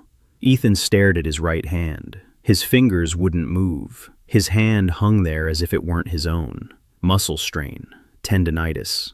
In his past life, he'd seen this in blacksmiths who worked 16-hour shifts without a break. His hand would seize up, sometimes for an hour, sometimes for a day, sometimes forever. Mira took his hand and began to massage it, slowly, from the fingertips to the wrist. The healer's strong fingers worked out the knotted muscles. Ethan clenched his teeth. The pain was intense and sharp. After 10 minutes, his fingers twitched. After 20, they began to bend. After 30, he could clench his fist, weakly, but he could. Mira said that if he picked up a hammer now, his hand might give out for good. Ethan said he needed one blade, the last one, number 500. Mira said no. Ethan looked at her. She didn't look away. Then Elaine stood up from her bench by the wall. She walked silently over to the anvil. She picked up Ethan's hammer from the floor. She turned to him and said she would forge the last blade. Ethan looked at her. She said she'd heard his words. To strike for someone. Not out of anger. For. She knows for whom. For this city. For the people standing in line for blades that could save their lives. She stood at the anvil, gripped the blank with tongs, raised the hammer. Ethan saw how her stance had changed. Not tense, not angry, focused, calm. A blow from the elbow, short, controlled. The steel responded with a clear ring. Ethan sat on the floor by the wall and watched Elaine forge. Her hands moved with confidence, not like his, differently. She had mana, a cracked voice, broken, but not dead. And as she struck the steel, thinking not of herself, but of the people of Hazelford, something in her blows changed. The steel sang, not with mana, not with a soul, with something else entirely, something Ethan had never heard before. The panel before his eyes displayed strange data: forging type, unknown, resonance, dual, mana and will. Compatibility with the first hammer technique, 37%. Ethan froze. 37% compatibility with a technique that had disappeared 200 years ago? Elaine was forging without even knowing it. Her broken voice was doing what a whole one couldn't. It wasn't subjugating the steel, it was talking to it. The steel was responding, not through obedience, through cooperation. Ethan watched and understood. She wasn't broken, she had evolved. Her voice had cracked because it had outgrown its old form. Like a snake's skin that had become too tight, a new one was needed. And that new form was right here. In forging without malice, in forging for someone else. Blade 500 emerged from under Elaine's hammer 4 hours later. Ethan stood up and walked over. He couldn't shape it. His hand was still weak, but he could finish it off with his left hand, slowly and carefully. He smoothed out the bevels, adjusted the balance. He applied the clay for quenching and asked Elaine to quench it. She heated the blade until it glowed cherry red. She plunged it into the water, Steam shot up toward the ceiling. When she pulled the blade out, it had a Haman line, but not like Ethan's. It was different, with a shimmer, delicate, light patterns at the boundary between hard and soft, like frost on glass. Ethan had never seen anything like it. The panel lit up. Forging technique, hybrid, mana plus structural hardening, potential 91 out of 100. Ethan looked at Elaine. She was standing there, staring at the blade. Her hands were trembling, but not from fatigue, from surprise. She said the steel had answered her. Ethan said he knew. Elaine's favor, 31, increased to 48. She looked at him, and for the first time, there was neither ice nor anger nor contempt in her eyes. There was something else, something warm and frightened at the same time, like a flame in the wind. Penny jotted it down in her notebook. Blade 500, Blacksmith Elaine. Auntie isn't angry anymore. Morning of the 41st day, the last day. The quartermaster arrived at dawn. Behind him were 6 soldiers and a clerk with a long scroll. Ethan stood at the smithy gate. His right arm was in a sling. His left was free. Behind him, on the shelves, lay 500 blades, plus 17 that he had made above quota during the first few days, when he hadn't been keeping track yet. 517 in total. The quartermaster began counting. The soldiers carried the blades out in batches of 10 and placed them on the carts. The clerk recorded the numbers. The town stood around and watched. Hundreds of people, men, women, the elderly, and children, those for whom these blades had been forged. They stood in silence and watched as the soldiers loaded their swords, knives, axes, and spears onto the carts. The quartermaster counted for a long time. When the last blade was placed on a cart, he checked his scroll and looked up. 517 blades. The quota was 500. They had exceeded it by 17. The town of Hazelford had fulfilled the blood tax in full. The crowd exhaled, all at once, as one. Someone laughed. Someone cried. The woman next to Ethan fell to her knees and began to pray. The man behind her slapped his neighbor on the shoulder and shouted. Ethan stood and watched. 517 blades in 41 days. Without mana, without a guild license, without a single magesmith. Clay tempering, oak charcoal, and steel from remelted horseshoes. And 76 people who believed a boy with a brand. The quartermaster approached him. He pulled a scroll from his belt, another one, with a red seal. He handed it to Ethan. Ethan took it with his left hand and unrolled it. A summons to the Royal Armorsmiths Review, in 60 days, in the capital. Duke Valenroy's personal seal at the bottom. Ethan looked at the seal, round, with a coat of arms. A lion holding a hammer in its paw. The very same Duke who signed the branding law, who would have confiscated the city if not for the 517 blades. Now, he was summoning an empty-handed man to the review, not to praise him, to crush him, publicly, before the entire kingdom. Ethan rolled up the scroll and tucked it back into his belt. The panel flashed. The deadline was updated. The Royal Armorers Review, 60 days. A new mission. Ethan looked at Penny, who was standing next to him, clutching his jacket. At Lyra, who stood by the door with her hand on her knife. At Sonhwa, who stood among her guards, straight as a sword. At Mira, who was smiling from the crowd. At Elaine, who stood alone to the side, looking at him with an expression he couldn't read. 60 days. The capital. The Duke. The exhibition. Ethan looked at his right hand, which was bandaged. He needed to heal his hand, forge a blade for the review, and figure out what kind of creature had been coming to his forge at night with a sword that muffled sounds. 60 days. Enough. The first evening after the tax was paid was quiet, not festive, quiet. The city breathed a sigh of relief, but didn't relax. They'd been living on edge for too long. Too much had been lost in those 41 days.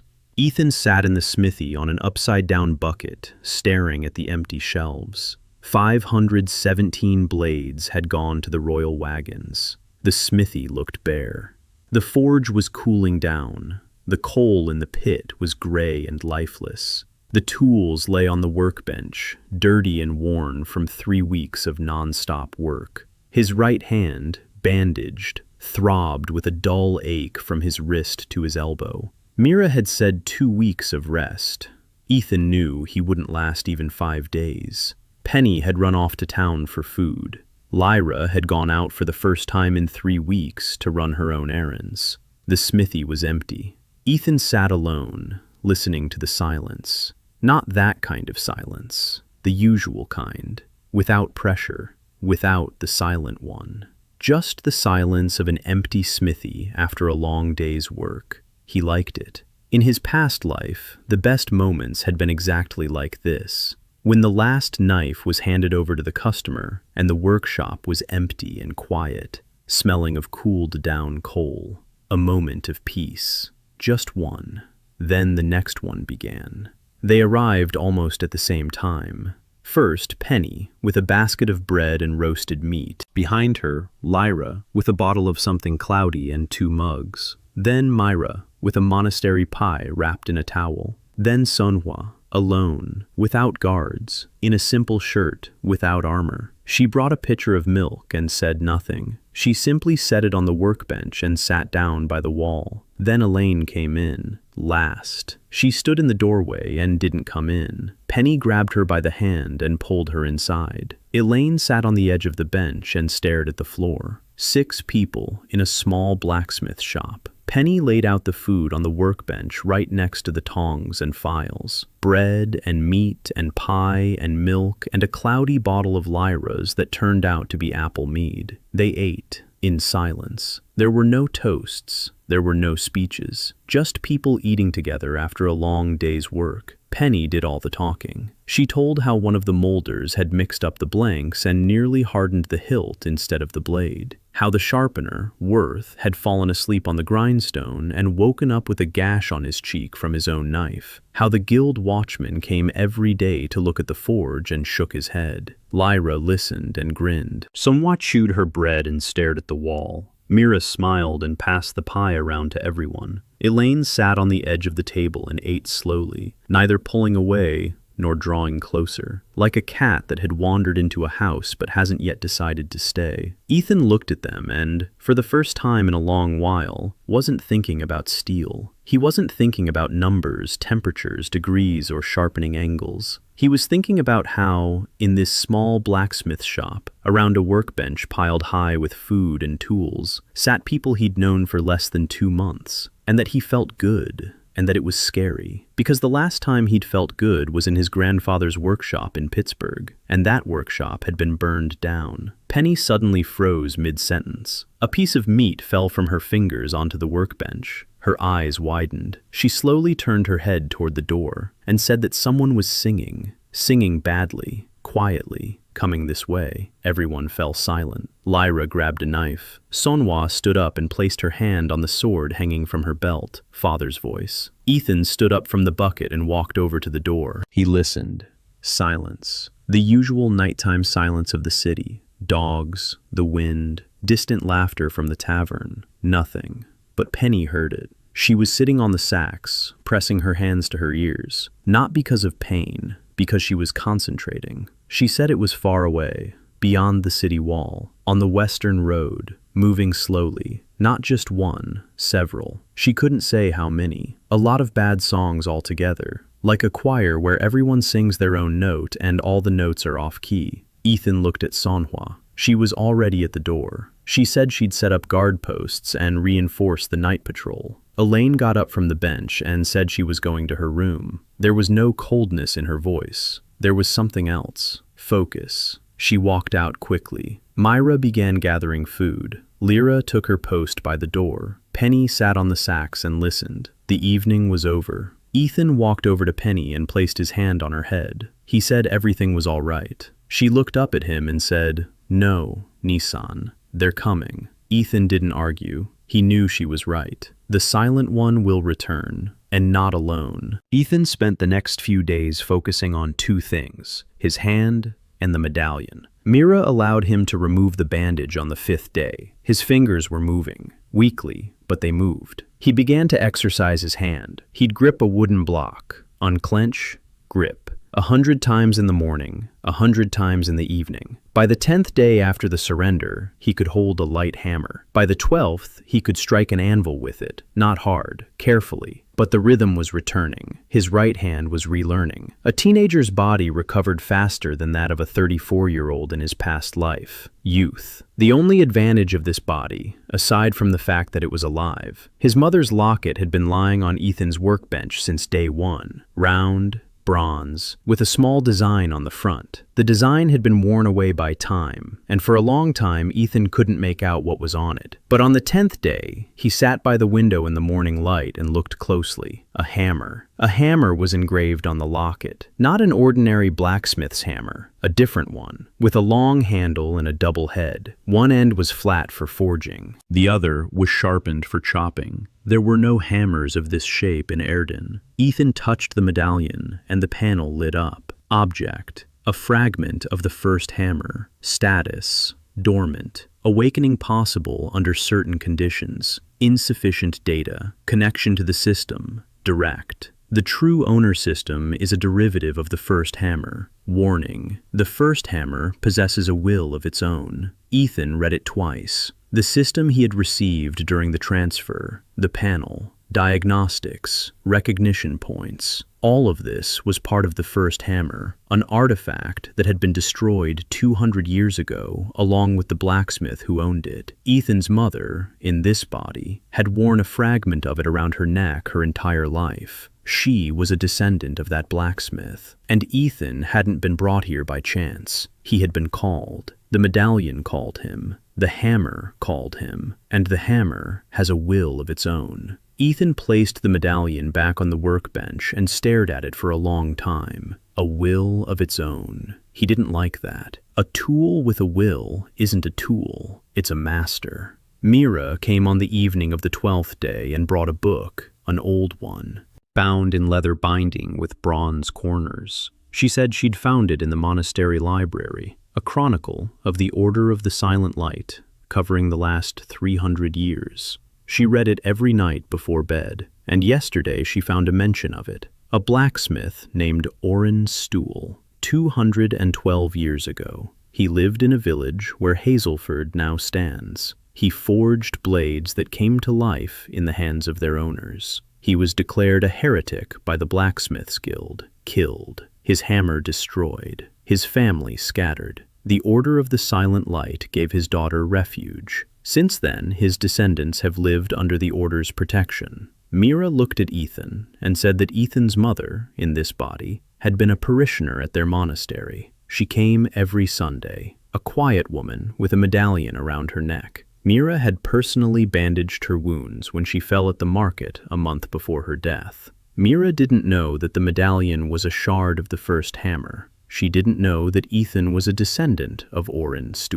Now, she knew. Ethan asked who had killed Orphan. Mira opened the book to a bookmarked page. The Order of the Silent Flame, a secret sect within the Smiths' Guild. They killed him because his blades threatened the entire system. A mage, Smith, infuses the voice into the steel. The voice binds the blade to the mage. The mage sells the blade. The owner is dependent on the mage. Erden's entire economy is built on this dependency. Orphan's blades broke the chain. They bound themselves to the owner, not to the mage. The owner became free. It was a heresy more dangerous than any war. Ethan listened and nodded. He had known this intuitively from day one. His system did the same thing. Every awakened blade was a blow to the pyramid. Every owner who took up a weapon and heard its voice was a person who no longer needed a mage. It was no surprise that the Silent One had come for him. It was surprising that only one had come.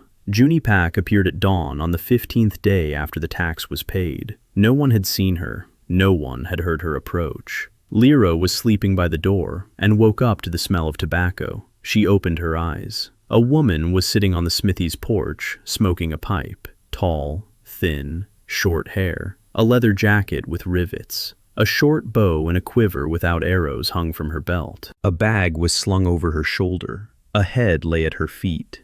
Round, gray, the size of a barrel, not human. Lyra jumped up and grabbed her knife. The woman looked at her and said 10 words. "I heard your knives sing. I came to check." Lyra called out to Ethan. Ethan stepped out onto the porch and saw the head, hollow. A creature from the ash rift, gray skin, 4 eyes, a mouth with 3 rows of teeth, dead, cleanly severed at the base of the neck.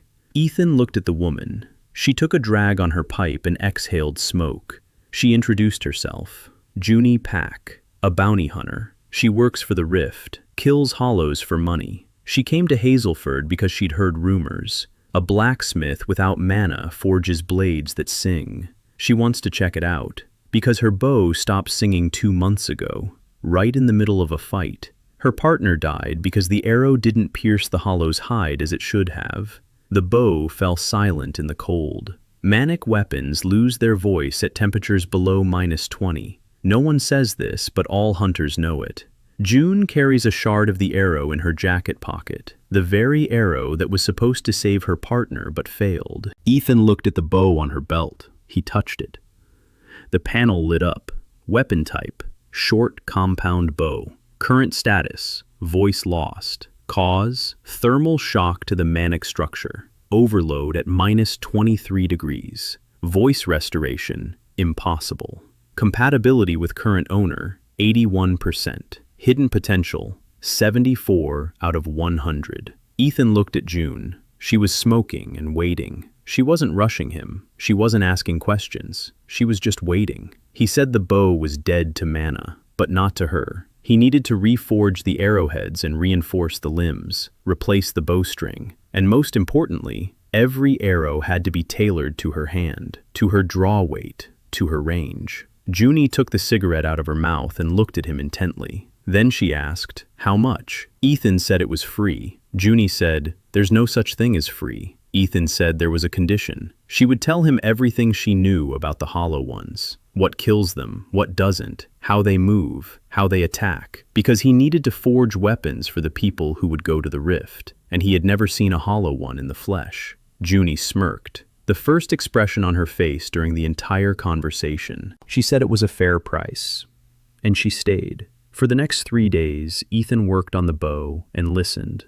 Junie spoke about the Hollow Ones sparingly and precisely, without unnecessary words. The Hollow Ones come from the Ash Rift, a crack in the sky above the gray marshes. Their gray skin is 2 fingers thick. Ordinary steel won't pierce it. Magic can pierce it, but doesn't kill them. A hollow regenerates in minutes. The only way to kill one is to destroy the core, a black stone the size of a fist inside the ribcage. You have to pierce the hide and ribs to reach the core. A magical blade cuts through the hide but gets stuck in the flesh. The voice is lost upon contact with the Polog's flesh. Hunters call this the silence. The blade falls silent and becomes ordinary iron. Ordinary iron lacks the strength to pierce the ribs. That is why hunters die, many of them, every week. Ethan listened and thought. The magical voice falls silent upon contact with Polog's flesh, because Polog's flesh is anti-magic. It extinguishes mana, just like the Silent One with his sword. The same principle, a different scale. But Lyra's awakened blade sang within the Silent One's zone of silence, because it sang not with mana, but with the soul. So an awakened blade can cut through Polog. It can penetrate his hide and not fall silent. It can reach the core. Ethan stopped swinging the hammer and looked at Junie. She was sitting by the wall, cleaning the blade tips. He asked if she had ever seen a blade that cuts through Polog and doesn't fall silent. Junie stopped cleaning. She looked at him, and for the first time she spoke more than 10 words in a row. She said it had happened once, 3 years ago. An old man at the border, a farmer, with a rusty sickle. Hollow had wandered into his field. The old man stood between the creature and his grandson. He struck with the sickle. The sickle sliced through the hide like butter. Poloi screamed. The first and last scream she ever heard from Poloi. The old man killed him with a single blow. The sickle broke afterward, but the creature's head was shattered. Junie walked over to the old man and asked where he'd gotten such a sickle. The old man said it was an ordinary sickle, rusty. He's 30 years old. But when he saw the creature next to his grandson, The sickle rang out. Once. Briefly. And that was enough. Junie said that after that, she began searching. For 2 years. Rumors, stories, drunken ramblings by the campfire. And everywhere, the same thing. An ordinary weapon that sings once. At the moment when its owner is defending someone. She came to Hazelford because it was the first time she'd heard that someone was doing this on purpose. Not by accident, not just once, but every day. Ethan reforged the bow in 3 days. New limbs made of tamahagane, light and resilient. A new bowstring made of braided tendon treated with wax. 20 arrows with tips made of folded steel. Each arrowhead was sharpened to an 18-degree penetration angle, optimal for thick hide. He calculated this based on June's description, 2 fingers thick. The density is higher than that of bullhide. That means a narrow angle and a very hard tip are needed. The edge was hardened to 62 on the Rockwell scale. There was no Rockwell scale in Erden, but Ethan determined the hardness by the sound of the file. A high-pitched screech meant over 60. A dull sound meant below 55. His arrowheads scraped. He gave the bow to June on the 4th day. She took it in her hands. She pulled the bowstring taut. She aimed at the smithy wall. She didn't shoot. She just held it.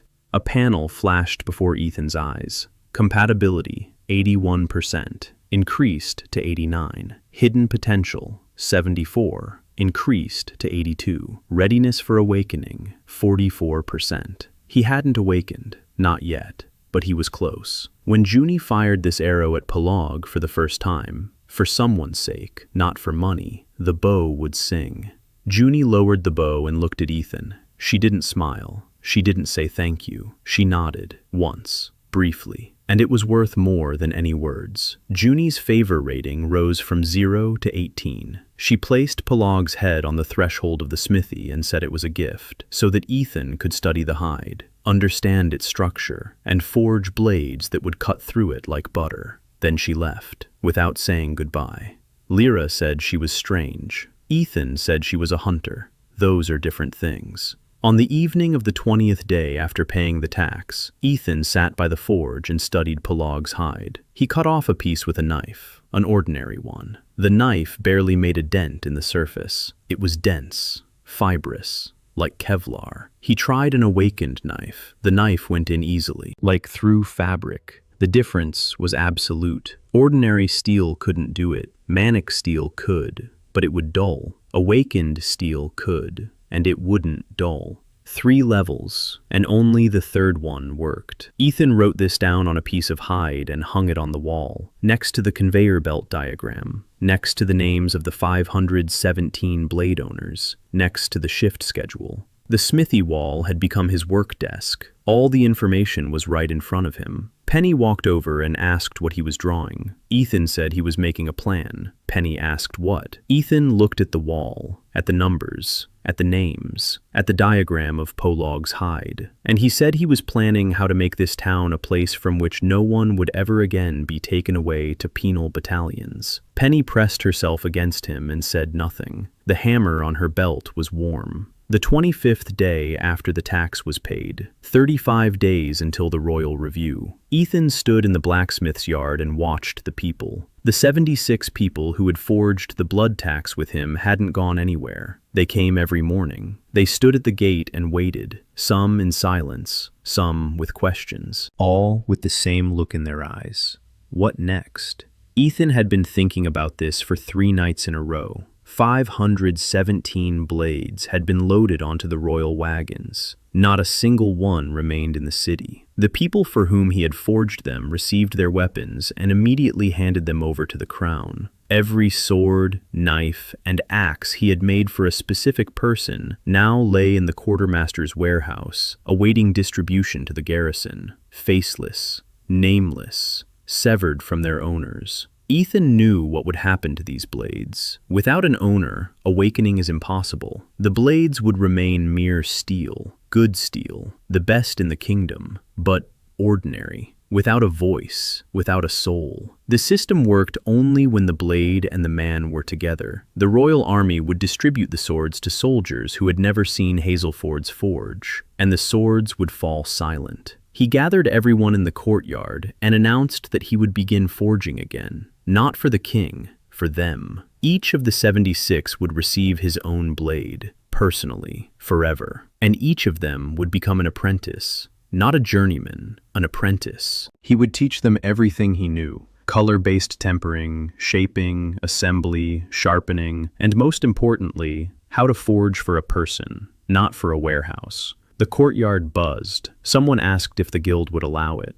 Ethan looked at the questioner and said that the guild hadn't allowed him to forge 517 blades. That didn't stop them. People laughed. The first laughter in the blacksmith's courtyard in a month and a half. Ethan divided the people into groups of 10. Each group was assigned a mentor from among those who had mastered a particular stage best. Kai led the tempering group. Tom led the shaping group. Wart led the sharpening group. Ethan walked among the groups, correcting them, demonstrating, and explaining. His right hand still hurt with strong blows, but it held the hammer. During his illness, his left hand had learned to work almost as well as his right. He had become a two-handed blacksmith, not by choice, but out of necessity. Penny ran around with a notebook, writing down who was doing what was doing and at what level. She began learning on her own. Ethan allowed her to work with cold metal, filing, sanding, and fitting handles. Her small hands were precise. She made better handles than the adults. The hammer on her belt grew hotter with each passing day. On the 28th day, the first students from outside arrived. Not from Hazelford, from the villages. 3 teenagers with brands on their cheeks, empty ones. They had been expelled from the guild of a neighboring town for their inability to master mana. They'd walked for 3 days because they'd heard that in Hazelford, a blacksmith without mana forged blades that sang. Ethan looked at their brands, just like his, red-hot iron on living flesh. He took the 3 of them in, gave each one a hammer, showed them how to stand, how to hold it, how to strike. They pounded the anvil all day, and by evening their hands ached so much they couldn't lift a spoon. Ethan said that was normal. Tomorrow would be easier. A week later, 5 more arrived. 2 weeks later, 10 more, from different towns, all with brand marks, all empty, all cast out. Rumors spread faster than Ethan had expected. The smithy outside the city wall became too cramped. Ethan expanded the workshop. He built a second forge in the courtyard under a canopy, then a third. Manhwa assigned 10 guards to help with the construction. By the 30th day after the handover, Ethan had 4 forges in operation and 112 apprentices. Of these, 76 were veterans and 36 were newcomers. The small smithy had become a workshop. The workshop became a school. Hamish wasn't sitting idle. On the 32nd day, he filed an official complaint with Duke Valenroy's chancellery. A copy of the complaint was delivered to Hazelford Town Hall. Ethan read it. Charges of illegal blacksmithing without a license. Charges of undermining the guild's monopoly. Charges of heresy. The last charge was the most dangerous. Heresy in Erden was punishable by death. Forging blades with the voice without mana violated the law of the purity of the voice, the very same law that Duke Valenroy had signed 20 years ago. Ethan placed the paper on the workbench and stared at it for a long time. Heresy. In his past life, his workshop had been burned down to make way for a parking lot. Here, they wanted to burn him for the sake of a law that protected a monopoly. Different worlds, the same greed. Manhwa said the complaint would reach the Duke in 2 weeks, just in time for the royal review. This was no coincidence. Hamish had timed it. When Ethan arrived at the review, a charge of heresy would be waiting for him, a public one, before the entire court. Ethan looked at Manhwa and said that it meant he needed to win the tournament before the charges were read. Manhwa raised an eyebrow and asked how. Ethan said he didn't know yet, but he had 28 days to figure it out.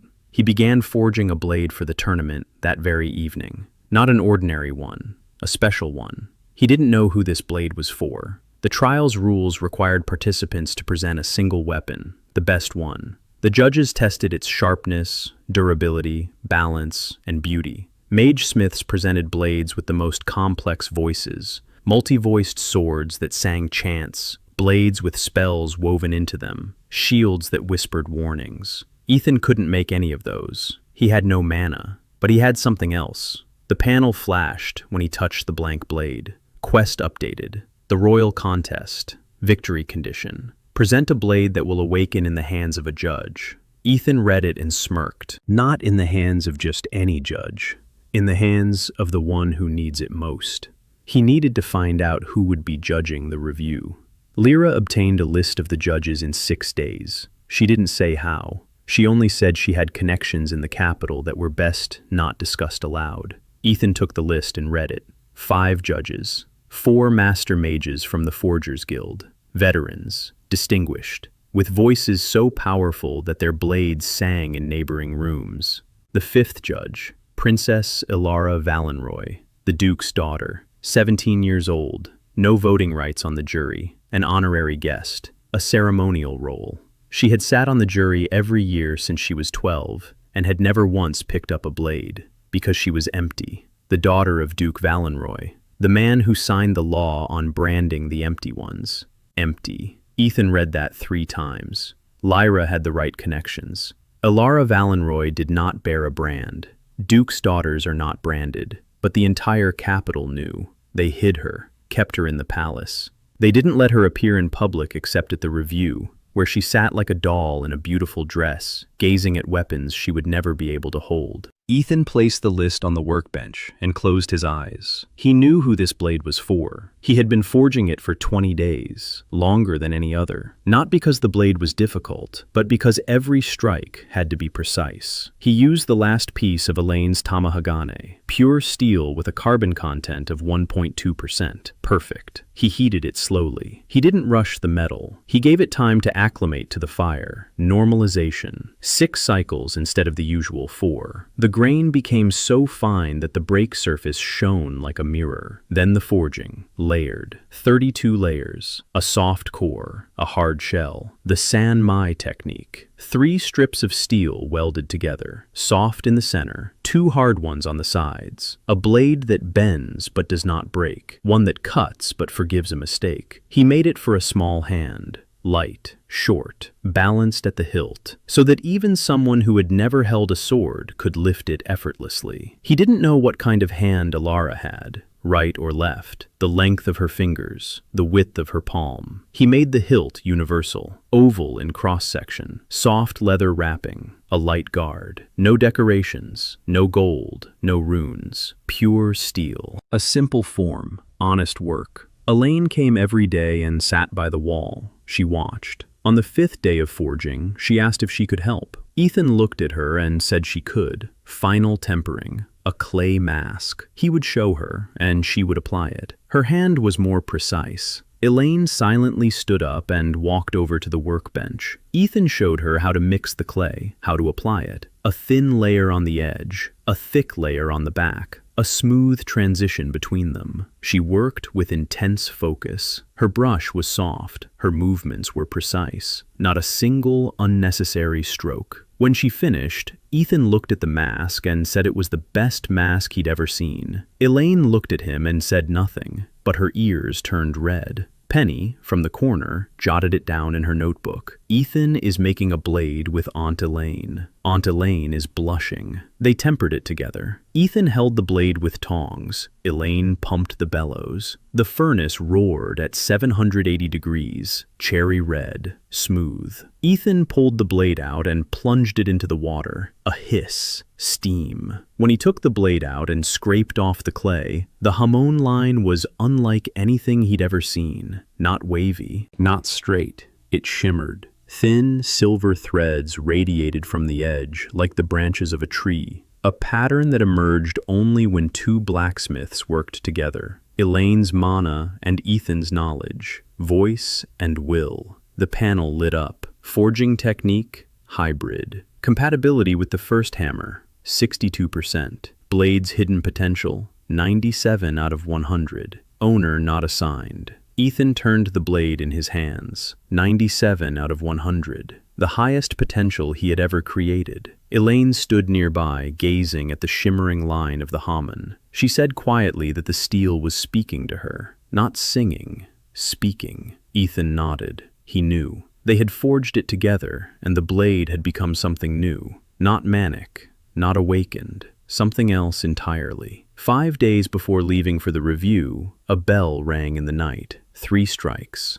A pause. 3 strikes. An alarm. Penny jumped up first. Her face was white. She said they were here. 7 of them. The silent ones. Silence swept over the city like a wave, soundless and heavy. The blades in the forge fell silent one by one. Those who had been awakened were the last to fall silent, but they fell silent, all except one, Lyra's knife. A whisper. It sang softly and stubbornly in the absolute silence. Ethan ran out onto the porch. The street was empty. The moon shone brightly, and in the moonlight he saw them. 7 figures in black. They stood in a semicircle in front of the smithy, 7 swords drawn, 7 voices of silence. The pressure was monstrous. Ethan felt blood trickling from his ears. Penny was screaming, but he couldn't hear her. Lyra stood next to the knife. Manhwa ran out of the barracks with a sword. The father's voice fell silent in her hand. Even he couldn't withstand the 7 silent ones. Manhwa looked at the lifeless blade in her hand and clenched her teeth. Guards were running out after her. 47 awakened blades.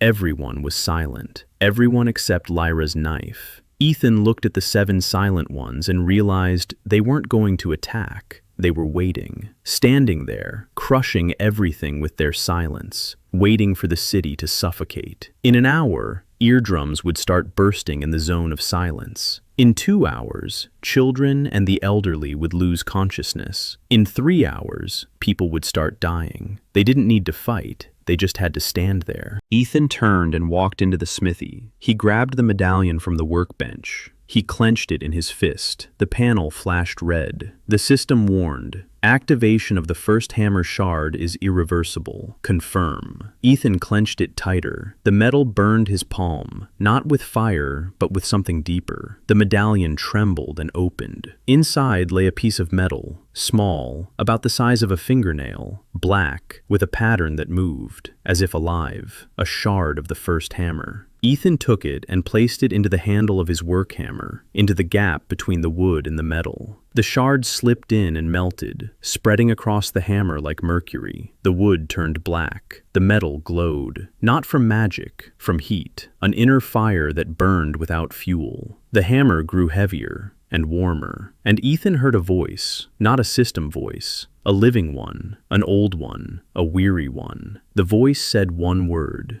forge. Ethan stepped out onto the porch with the hammer in his hand. He raised it above his head and struck the anvil standing by the entrance. The clang shattered the silence to pieces. One blow, one sound. It cut through the zone of silence like a knife through butter. All 7 silent ones recoiled. Their swords trembled. 2 of the 7 cracked from hilt to tip. 2 silent ones fell to their knees, clutching their ears. The remaining 5 retreated 3 steps. The zone of silence contracted. Sounds returned. Distant cries, barking, the wind, and blades. 47 awakened blades in the hands of Manhwa's guards sang in unison, a chorus of steel, fierce and alive. The father's voice in Manhwa's hand roared like a cello. Lyra's knife rang out louder than ever. Manhwa raised her sword and shouted for the attack. 47 strikers struck. The 5 silent ones fought silently and desperately, but their silence was pierced, their swords trembled, and the awakened blades sang, growing louder with every blow. By dawn, it was all over. 5 silent ones lay on the ground. 2 fled into the darkness. Lyra stood over one of them, a knife in her hand, bloodied, unharmed. The wound on her side had reopened, but she didn't notice. Manhwa stood in the center of the street, her sword lowered, her face stony. There were no guards stood around her. Everyone was alive. Not a single one killed. Not a single one, against 5 silent ones, because their blades had not fallen silent. The capital of Erden was called Calderon. Ethan saw it from the hill 3 hours before they entered. White walls, towers with flags, a river that curved around the city on both sides and flowed out to the sea, beautiful and enormous. Hazelford could have fit into a single city block. They traveled in 3 wagons: Ethan, Lyra, Manhwa, Mira, and Penny. Elaine. June riding a horse alongside them. 10 of Sonwa's guards for protection. The blade for the review lay in a wooden box wrapped in oiled cloth. Ethan held the box on his lap and never let it go. The journey took 4 days. The whole time, Penny never stopped talking. She commented on every tree, every bridge, and every traveler they passed. Lyra sat beside her, grinning silently. Sonwa rode in the first carriage, staring straight ahead without turning her head. Mira was reading the Order's Chronicle. Elaine sat across from Ethan, watching the box containing the blade. Sometimes at Ethan, a quick glance, as if to check that he was still there. The royal review took place in the palace's armory, a vast hall with black marble columns, and a ceiling so high that pigeons flew beneath it. Old blades hung on the walls, legendary ones, with names and plaques, each with a voice that sang even now, centuries later, quietly, like an echo of someone else's glory. Ethan walked in and looked around. 20 blacksmiths, 20 stands with weapons. Each master had brought his finest, swords in golden scabbards, axes with runes inscribed along the entire blade, shields that shimmered with light, spears that hummed at the slightest touch. Ethan's stand was the last one, in the corner, behind a column. He set a wooden box on the table. He opened it. He took out a blade. He laid it on the black cloth. A short, unadorned sword, a simple leather hilt, pure steel with a shimmering line of hamon. Next to the golden and runic masterpieces, it looked like a vagabond at a ball. The blacksmith from the stall across the way looked at him and smirked. Another shook his head. A third didn't even glance at it. Duke Valenroy sat in the front row. Ethan spotted him immediately. Tall, gray-haired, with a face that never smiled. A young woman sat next to him, slender, pale, in a white dress with a high collar. Her dark hair was tucked under a silver net. Her hands were folded in her lap. Her eyes were downcast.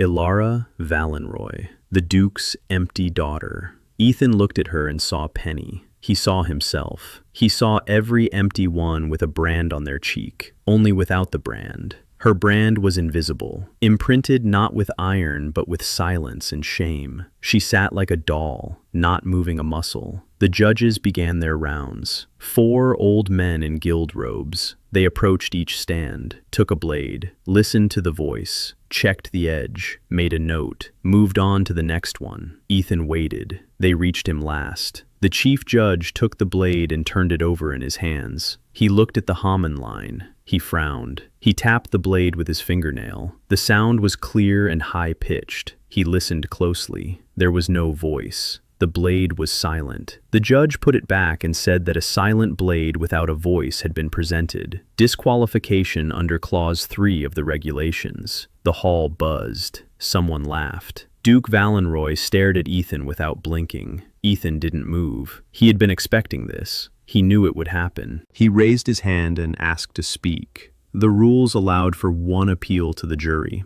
Just 1. Ethan used it. He said that his blade was not silent. It was sleeping. It was waiting for its owner. And he asked that anyone in the hall who wished to do so take it in their hands. If the blade remained silent for everyone, he would accept disqualification.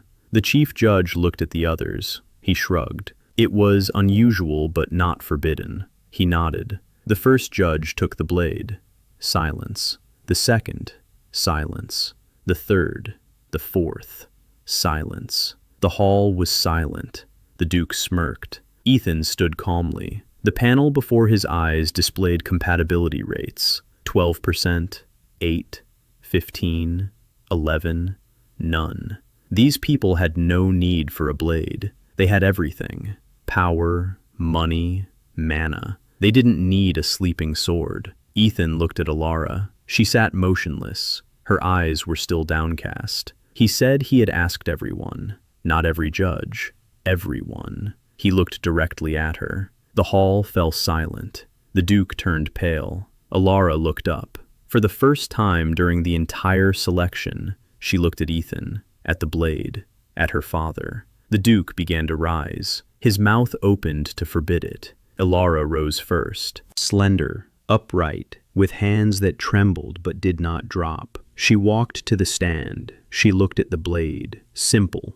No gold, no runes. With a shimmering line of hamon, she reached out. Her fingers touched the hilt, gripped it, lifted it. The blade was light, made for a small hand, for her hand. The panel before Ethan's eyes lit up. Compatibility, 9%. Hidden potential, 97 out of 100. Readiness for awakening, 100. The blade awoke. Not a ring, not a hum, not a cello or a bell. Light. The shimmering line of the hilt flashed silver. The blade glowed in the hands of the girl who had been called empty her whole life. The sound came a second later, clear, high-pitched, like the voice of a child speaking for the first time after years of silence. It filled the armory from floor to ceiling. The old blades on the walls echoed. Legendary swords with plaques and names hummed in response, not from mana, from resonance. For the first time in centuries, they heard a voice that was neither bought nor invested in, but born. Ilara stood with a sword in her hand and wept, silently. Tears streamed down her cheeks. She did not wipe them away.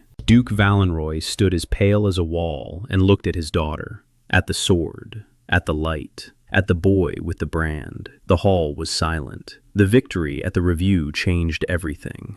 Not immediately, but quickly. First, Hamish Day fell silent. His complaint of heresy lay in the Duke's chancery, but after the Duke's daughter personally took the Blade of the Void into her hands, and it awoke before the entire court, the complaint lost its meaning. The Duke did not withdraw it. He simply stopped responding to Hamish's letters. Then he received his envoys. Then Hamish realized he was alone, without a patron, without protection, with a monopoly that was falling apart at the seams because every empty in the kingdom now knew that steel could sing without mana. Hazelford was granted the status of a free city of blacksmiths a month after the review. A royal decree sealed the kings, not the dukes. The kings. Ilara Valenroy personally delivered the scroll. She arrived in Hazelford on the third day after the review and never left. She removed the silver hairnet from her hair. She put on a work apron, and she asked Ethan to teach her how to forge. Ethan looked at the Duke's daughter's slender hands and handed her a hammer,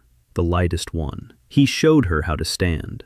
She swung and missed the anvil. Penny laughed. Ilara blushed. She struck again. She hit it. Crooked, but she hit it. By the end of the first week, she could shape a nail. By the end of the second, a bread knife. Crooked, with uneven edges, but it worked. She gave it to her father as a gift. Duke Valenroy received a bread knife from the daughter he had hidden away for 17 years. He stood in his study and looked at the crooked knife for a long time. Then he put it away in a desk drawer. The top one, where the most important things were kept. Apprentices flocked to Ethan from all over the kingdom. 4 months after the review in Hazelford, 300 apprentices were working there. 20 forges, 5 metal warehouses, a school of blacksmithing. The first in the world to teach forging without mana. Elaine taught classes on tempering.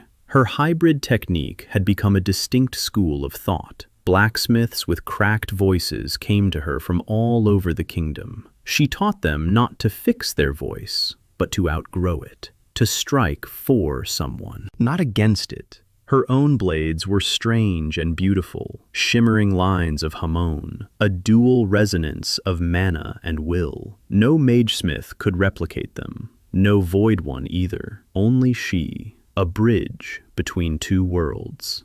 Junie returned 3 months later, with 5 hunters, all with awakened weapons. Junie's bow had awakened during a hunt near the rift, when she shielded a wounded young scout with her body. The arrow pierced Polo's hide and did not fall silent. It passed through his ribs and shattered his core. 1 shot. Junie stood on the porch of the smithy, smoking a pipe. She spoke 8 words. The bow sings. The hollows are afraid. I've brought people. Let's get to work. Junie's favor 18 was raised to 42. The first battle for the Ash Rift took place on the 8th month. 200 awakened blades against a wave of 40 hollows. Manhwa commanded the center. Junyi led the flank. Hazelford's guards stood in the front row. Ordinary people, butchers and porters and laundresses and bakers, with swords that sang in their voices. The hollows advanced as a wall, gray skin, 4 eyes, maws with 3 rows of teeth. The royal army's magical blades fell silent upon first contact. The soldiers dropped their useless weapons and fled. The Hazelford militiamen did not flee. Their blades did not fall silent. Every strike sang. Every arrow rang out. 40 hollows had fallen by sunset. 12 militiamen were wounded. Not a single one killed. The royal army lost 30 men during the same time on a neighboring section of the front, with magical weapons, with voices, with runes. 30 dead versus 0. Numbers don't lie. The news spread throughout the kingdom within a week. The Order of the Silent Flame was exposed in the 10th month. Mira found the last page of the chronicle, a list of names. 23 mages who, 200 years ago, had voted to kill Orin Stool. Their descendants still held the highest positions in the Guild of Smiths. Mira handed the list over to the royal investigator, quietly. Through the network of monasteries of the Order of the Silent Light, the nuns carried letters faster than pigeons, and more quietly. The investigator began his inquiry. 3 months later, the first 6 were arrested. 6 months later, the Order of the Silent Flame ceased to exist, not because it was destroyed by the sword, but because every one of its secrets had been brought to light. Mira broke the Order of the Silent Light's vow of silence to testify at the trial. She stood before the judges. She removed her veil, and she spoke for 3 hours about the blacksmith who was killed because his blades were free, about the mother who wore a shard of his hammer around her neck until her very death, about the boy with the brand who, in a single year, turned everything this world knew about steel upside down. Mira's favor has been increased from 44 to 58. After the trial, she stepped outside and stood on the steps. Ethan approached her. She looked at him and said she had broken her vow. Ethan said he knew. She said she didn't care. He said he knew that, too. Duke Valenroy died a year later, not by Ethan's hand. Ethan didn't kill anyone. He's a blacksmith, not a warrior. The Duke declared Hazelford a rebellious city and brought in 200 mercenaries. Manhwa led the militia, 47 fighters with awakened blades against 200 mercenaries with magical weapons. The battle lasted 4 hours. The mercenaries broke first. Their singing swords fell silent, one by one. Not because of the silence, because of shame. Blades bound to mages rather than their owners sensed that they were being led into battle, not for a just cause, but for money. And they fell silent, one by one, like candles in the wind. The Duke stepped onto the field with his personal sword, an ancient blade with a voice, dating back 300 years. Facing him stood Tom, the porter, the first among those to whom Ethan had given a sword at the very beginning. An ordinary man with an ordinary sword that sang with his voice. The fight lasted 40 seconds. The Duke's sword fell silent at the 22nd. Tom struck at the 30th. The Duke fell on the 40th. A commoner, wielding Ethan's hammer from the past and Ethan's sword in his hand, killed the man who, for 20 years, had decided who could forge and who could not. 2 years had passed since the day Ethan woke up on the clay floor of the guild courtyard with a brand on his cheek. He stood in front of the mirror in the smithy and looked at his face, 17 years old. The scar from the brand had turned white, but hadn't disappeared. He didn't want it to disappear anyway. His hands had changed the most. Broad palms, tough calluses, thick, strong fingers.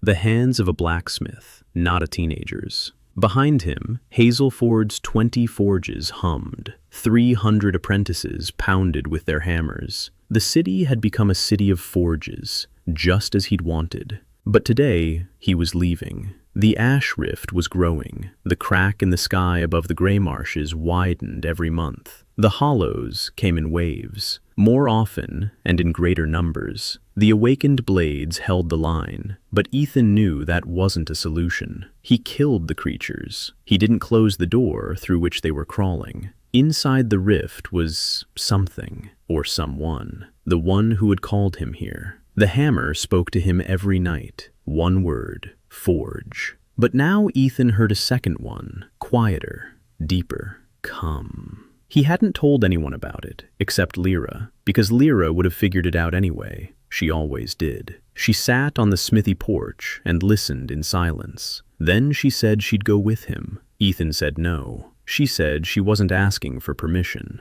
He looked at her, 16 years old. She'd grown a head taller in 2 years, thin and wiry, a knife at her belt, a whisper. The first awakened blade, the very one. She never parted with it for a single day. Ethan said he didn't know what lay inside the rift, maybe death. Lyra said she knew what lay outside without him, death too, only a slow one. He didn't argue. They gathered at the gates of Hazelford at dawn. Ethan held a hammer in his hand. The hammer had changed after the shard was activated. The handle was made of black wood. The head was glowing metal, always warm, alive.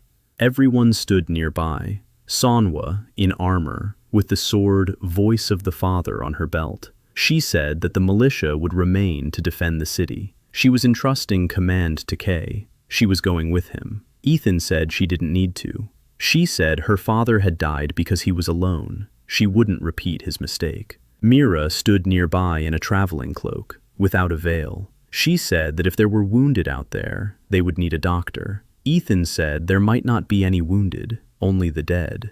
Mira smiled and said, "All the more reason, then." Elaine stood slightly to the side, as always, on the edge, neither inside the circle nor outside it. She didn't say anything. She just stood there with a hammer in her hand, her own, the very one with which she had forged her 500th blade. Ethan looked at her and nodded. She nodded back. June sat astride her horse with a bow on her back, an awakened one, a singing one. She didn't say a word. She was simply there. That was enough. Penny was the last one standing, small, red-headed, with a hammer on her belt, her father's, warm. Readiness for awakening, 94%. Ethan walked over to her and crouched down. He said she was staying. Penny said, "No, Nissan." He said the forge needed someone to keep an eye on the apprentices. She said Kai could handle it. He said she was 14. She said he was 15 when he forged 517 blades in 41 days. Ethan fell silent. She was right. He looked at her face, freckles, stubborn eyes, a hammer on her belt. He said, "All right." Penny smiled so widely that her freckles spread apart. The journey to the rift took 9 days. The gray marshes began on the 6th day. Dead land, gray grass, leafless trees, a sky veiled in ash. The rift was visible 2 days' journey away, a black streak in the sky, like a tear in fabric. A gray light oozed from it. The hollow ones roamed the plain in flocks, dozens of them. Junie took out the stragglers from a distance. The arrows pierced their hides and sang. The arrows burst with sound. Manhwa covered the flanks. Lyra walked ahead as a scout, silent. Penny could hear every hollow from hundreds of steps away. She became their radar, a living sensor. She indicated direction, distance, and number, without error. Mira treated minor wounds during rest stops. Elaine walked silently beside Ethan. Sometimes their shoulders brushed against each other. Neither of them moved away. The rift up close was terrifying. A crack in the sky 200 meters wide, its black edges charred like a wound from red-hot iron. Inside, a gray light and heat.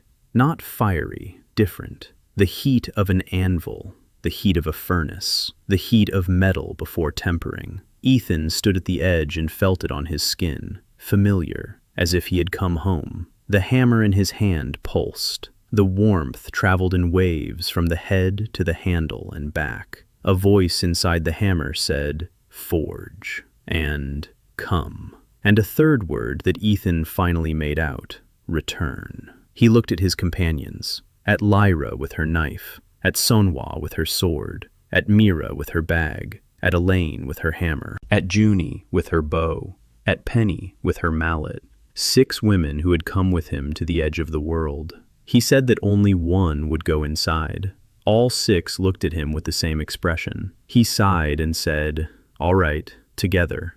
Inside the rift, it was quiet. Not the silence of the silent one, a different kind, the silence of cooling metal. A gray light flooded the shadowless space. Beneath their feet was not earth, metal, black, hot, smooth, like the surface of an anvil. They were walking on the anvil of the world. There were no hollows here. There was nothing. Only light and heat and metal beneath their feet. And ahead of them stood it, the first hammer. Not a shard, not an echo. Whole, huge, the size of a man. Black metal with a pattern that moved. A double-headed hammer, flat for forging, pointed for chopping. It stood upright on its handle, driven into the metal floor. And it was alive. Ethan approached. The panel flashed white. The true owner system had reached the source. The first hammer detected. Status. Split. Direct connection to the rift. The hammer split 200 years ago when the Order killed Orin Stool. And the split did not run through the metal. It ran through the world. The ash rift was a crack caused by the blow to the hammer. The hollow ones were not coming from another world. They were coming from the wound. The world was wounded, and the wound would not heal because the hammer remained split. The hammer's voice spoke, not in words, in images. Ethan saw. 200 years ago, Orin Stool was forging his last blade when the assassins came. He could have struck them with the hammer. The hammer wanted that. It wanted to shatter the attackers, to shatter the guild, to shatter the world and reforge it anew. But Orin did not strike. He laid the hammer on the anvil and accepted his death. Because a blacksmith does not kill. A blacksmith forges. The hammer did not understand. The hammer had waited 200 years for an heir who would strike, who would shatter, who would reforge the world by force. Ethan stood before it and felt its will, heavy, ancient, angry. The hammer wanted destruction. The world had wronged its blacksmith. The world deserved to be remelted. Ethan set his work hammer down on the metal floor. A shard inside the handle glowed in response to the proximity of the hole. He approached the first hammer and touched it. Heat coursed through his hand all the way to his heart. A voice asked, "In one way, you will strike." Ethan stood and looked at the crack in the sky, at the gray light, at the world's wound.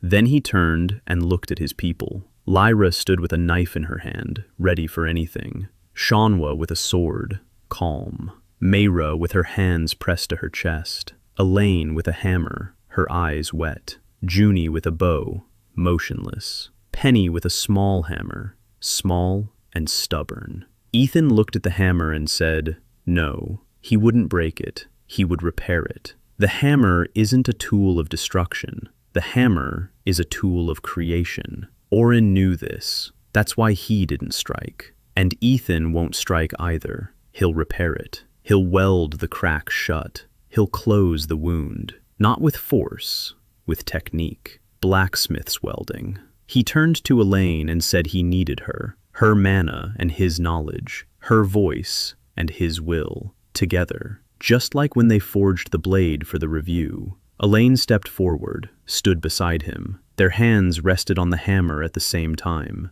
The panel flashed. Compatibility with the first hammer's technology increased from 62% to 91%.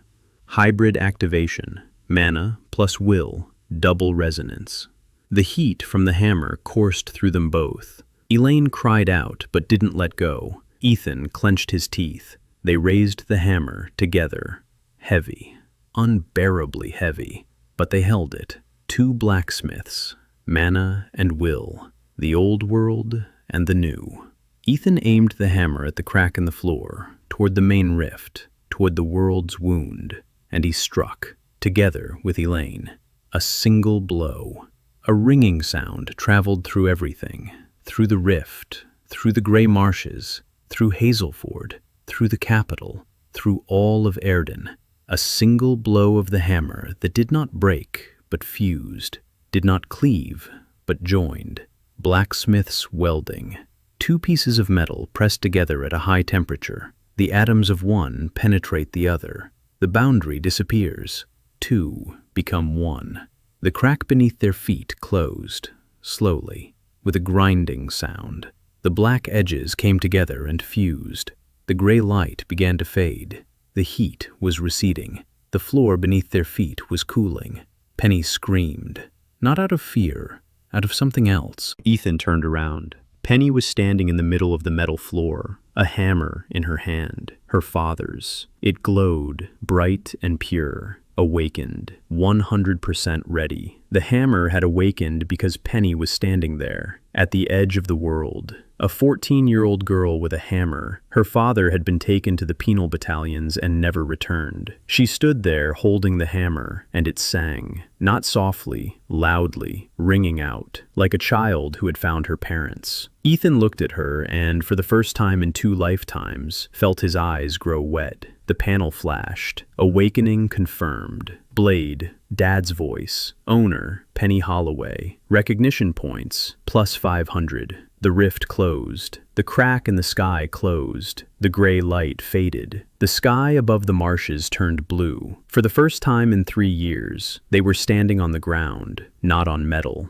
On ordinary gray earth that was already beginning to turn green at the edges. The wound was healing. The world was mending itself now that the crack had been welded shut. There would be no more hollows. The door was closed, welded shut. The first hammer stood nearby, quiet, cooled. His anger was gone. 200 years of fury had burned out in a single blow. Now he was simply a hammer, a large one, an old one, a heavy one, a tool, not a master. Ethan touched it, and the panel displayed. First hammer, status, healed, will, absent. The hammer had accepted the blacksmith's choice, not to break, but to repair. The return journey took 7 days. The gray marshes were turning green before their eyes. Grass was pushing through the ashes. Trees were sprouting buds. There were no hollow ones, not a single one. Junyi rode on horseback and silently watched the land come back to life. Then she said 5 words. Now I hunt deer. Seonhwa walked beside Ethan, and for the first time in 2 years, her face wasn't stony. She was almost smiling. Mira walked along, humming something softly. Lyra walked ahead,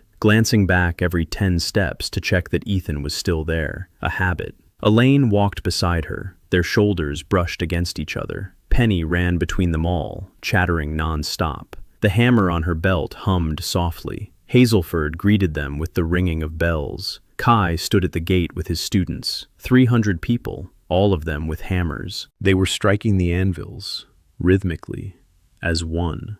The town hummed with steel. Ethan walked through the gate and stopped in the courtyard of the forge. His forge. A small stone building with soot-stained walls and a rusty anvil by the porch. This is where it all began. This was where he had struck for the first time in his new body. This was where he had forged the first knife for Lyra. This was where he had stood his ground against the Silent One. This was where he had taught 112 people to forge without mana.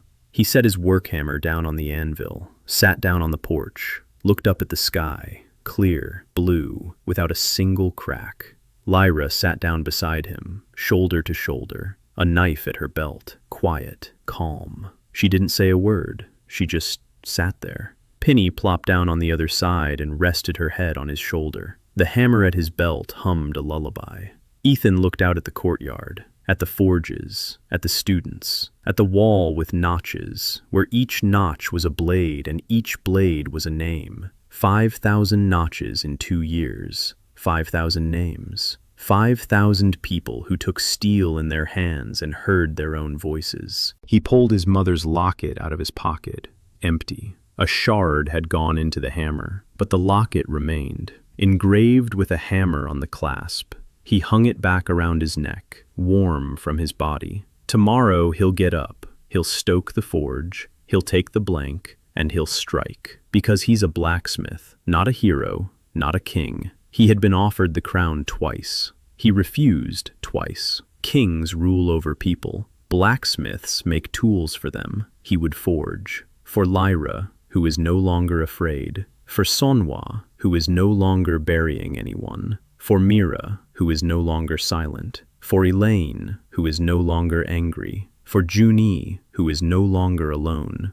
For Penny, who is no longer an orphan. For everyone in this world who needs a blade, not for sale, for protection, for life, for themselves.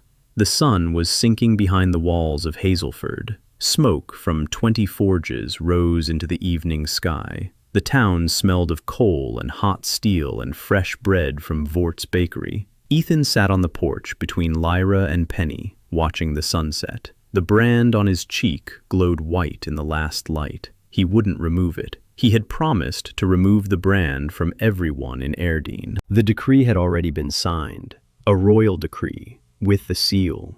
But he would keep his own, to remember where he started, the guild's clay courtyard, a bent knife, a red-hot branding iron, and the first blow of the hammer against a stranger's body, the one that changed everything.